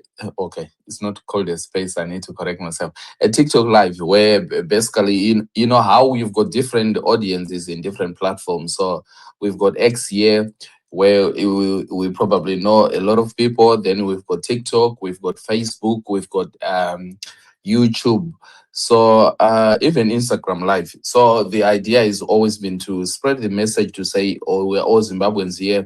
Can you get people from different walk of lives, people in different countries, people in different regions, and we are all speaking the same message? Zimbabwe says no. Zim says no to Cap 3. Zimbabwe says no to extension of presidential terms. Zimbabwe says no to, giving so much power to one individual. Zimbabwe says no, and this is something that has been happening consistently in terms of action since the protest on 18 April. And we're also having a protest on Monday, the 18th of May. If you can look on the Jumbotron there, please, guys, can I ask you to like, to post, and to reshare, so that this can go to different people? Because when I was listening yesterday to the TikTok live, there are a lot of people that will not have this information to actually know what is happening around. So I think it's very important, guys. I know my brother JT is, or I don't know if he's on the space tonight, but he's always asking people to, you're on the space. Can you share? Can you repost? Because you've got different people. You all my followers, or you've got different people that will see that space. There was a lot of people on TikTok of no, we never knew there was anything like that on the 18th of April, and we are in the UK. If we had known, we would have come through. So it might just take you retweeting the space. It might just take you reposting, the information, because there are different people go to different platforms and stuff. But please, guys, I just urge you, let's repost, let's retweet. There's the information there that I've put on the Jumbotron with the information for the Monday protest that is happening at our embassy in London. Would love a lot of you people to come and just put your voice out there to say, this is what we want. So I want to believe we know, talking of that, there's people are trying to get information sent out even in different platforms, in say Facebook, YouTube, whatever you can do, even if it's a WhatsApp video, that you can do a WhatsApp video, just talking about no to CAP 3 and the things that you are saying no to. Somebody was talking earlier on about how much power the president has. And exactly this is what CAP 3 is doing, because it's going to give even much more power to the president, because he will be able to select a delimitation team. Mnangagwa Doug Coulthard speaking on our space on Monday. You'll be able to to select my senators. You'll be able to select. There's so much concentration that will happen. So you're talking of Rigananda now and what they are doing to influence power. If CAP 3 passes, I think it will be even worse. We cannot even imagine what that concentration of power will be able to do. So guys, please, let's speak up. Let's not just be here to observe and listen. Do what you can do. Repost. If you are in the UK, if you can come on Monday, please, let's come to the embassy. Let's protest. Let's put our voice. Let our voice be heard to say, Isusuma Zimbabweans, this is what we want. We don't agree to that. So this is just an encouragement, really, to people who are listening.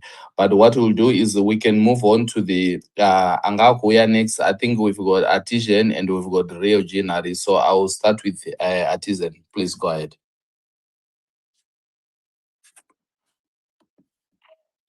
Artisan of Purpose.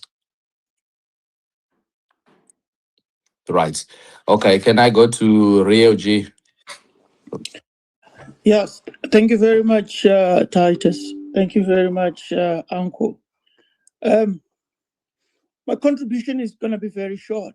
I think the previous speaker, I think it was 7 something, he probably touched on most aspects of the issues that are that are covered by the topic. So, and he's already touched on what I wanted to say. I will, just to save time, I will not go over the same thing that he said. But what I wanted to reiterate is that I think as Zimbabweans, we have to take some responsibility about where the situation or the state of our country. We have allowed these people to personalize the most important state institutions of the country. They've personalized them to the extent that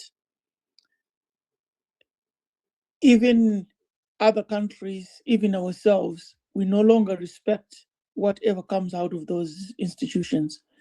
And when I talk about the institutions, I'm talking about the parliament, I'm talking about the judiciary, I'm talking about the presidency. Growing up, we never ever used to see comedians and skits makers sitting next to the president and doing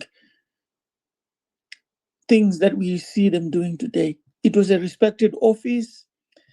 It was an office that when something is coming from State House, when something, whether it is a directive, whether it is a State of the Nation address, there was a level of respect. There was a level of there was a weight, some weight that comes with that kind of a message. Why don't the message that is coming from those high offices?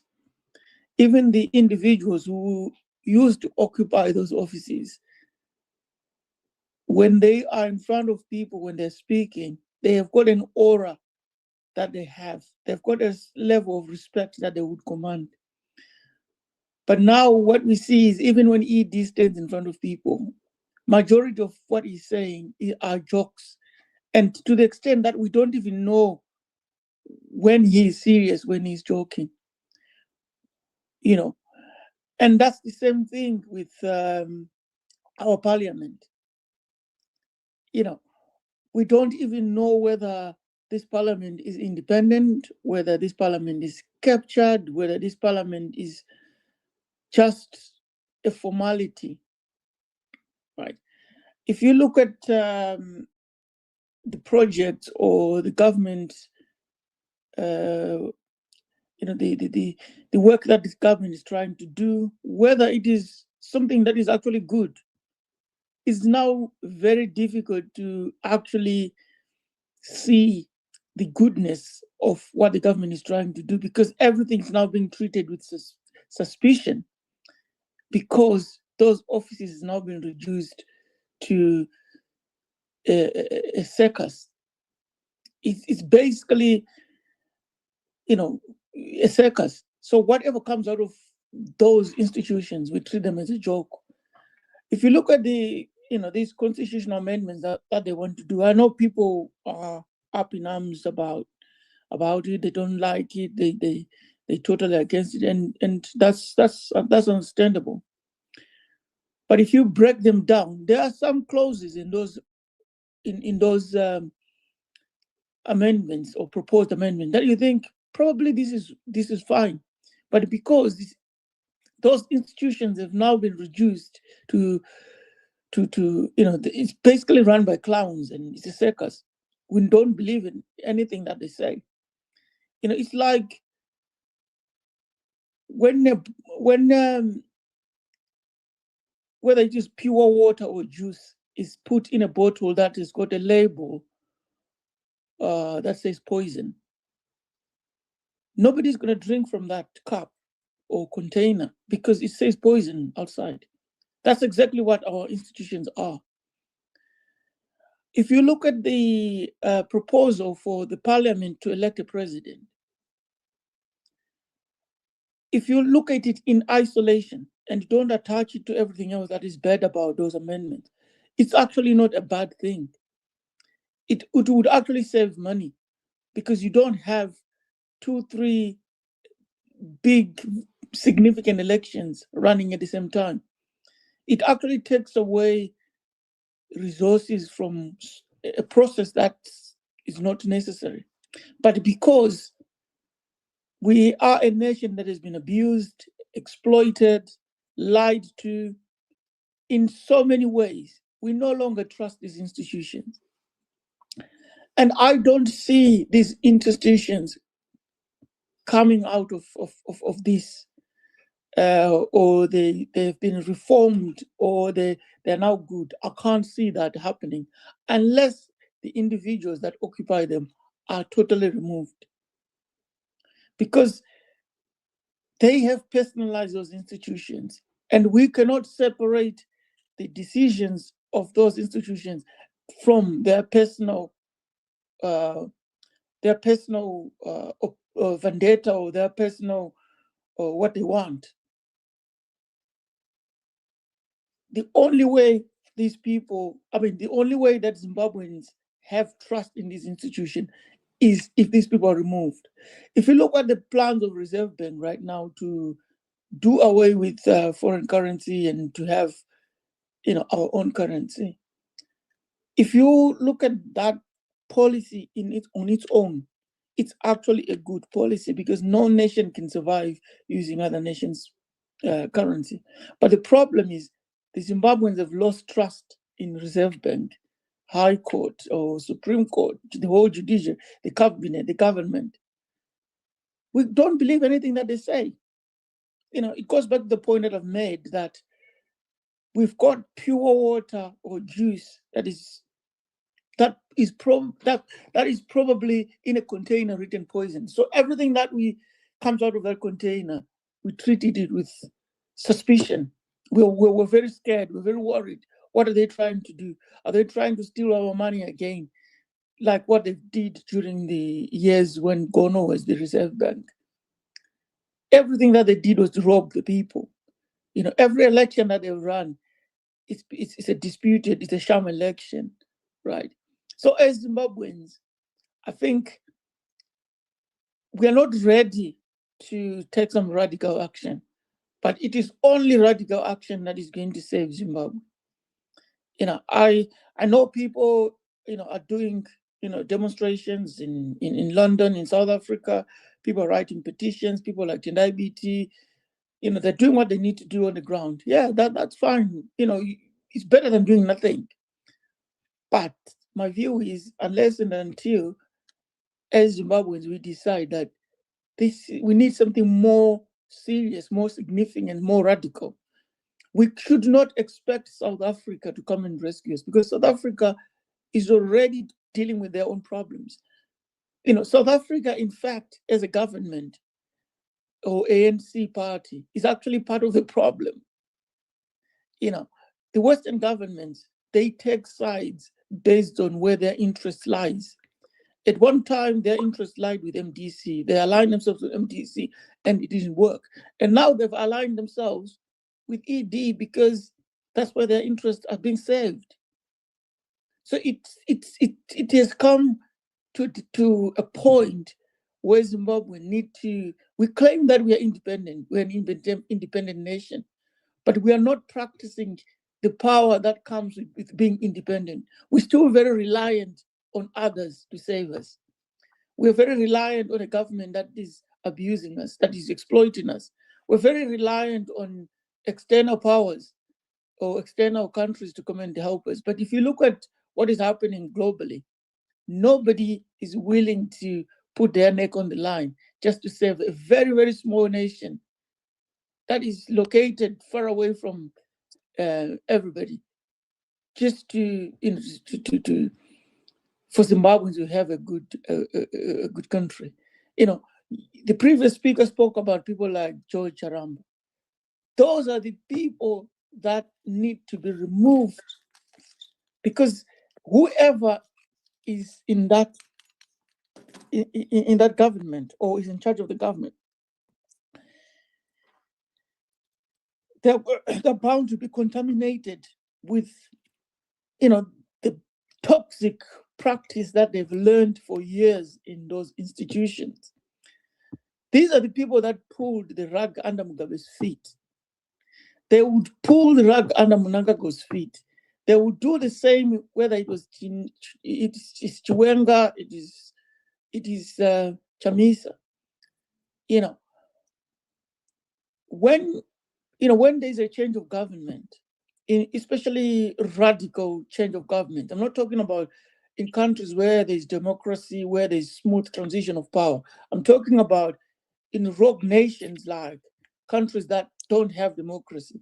There are certain people that need to be removed totally if you want to see change. Because as long as their influence is still there, you will never ever be able to see a true transformation of the country, because those what they carry with them from one government to the other is the same toxic practices. Somebody spoke about, I think it was Uncle Jed, about people like Themba Mliswa, how they know everybody, how they are connected to everybody. Those people.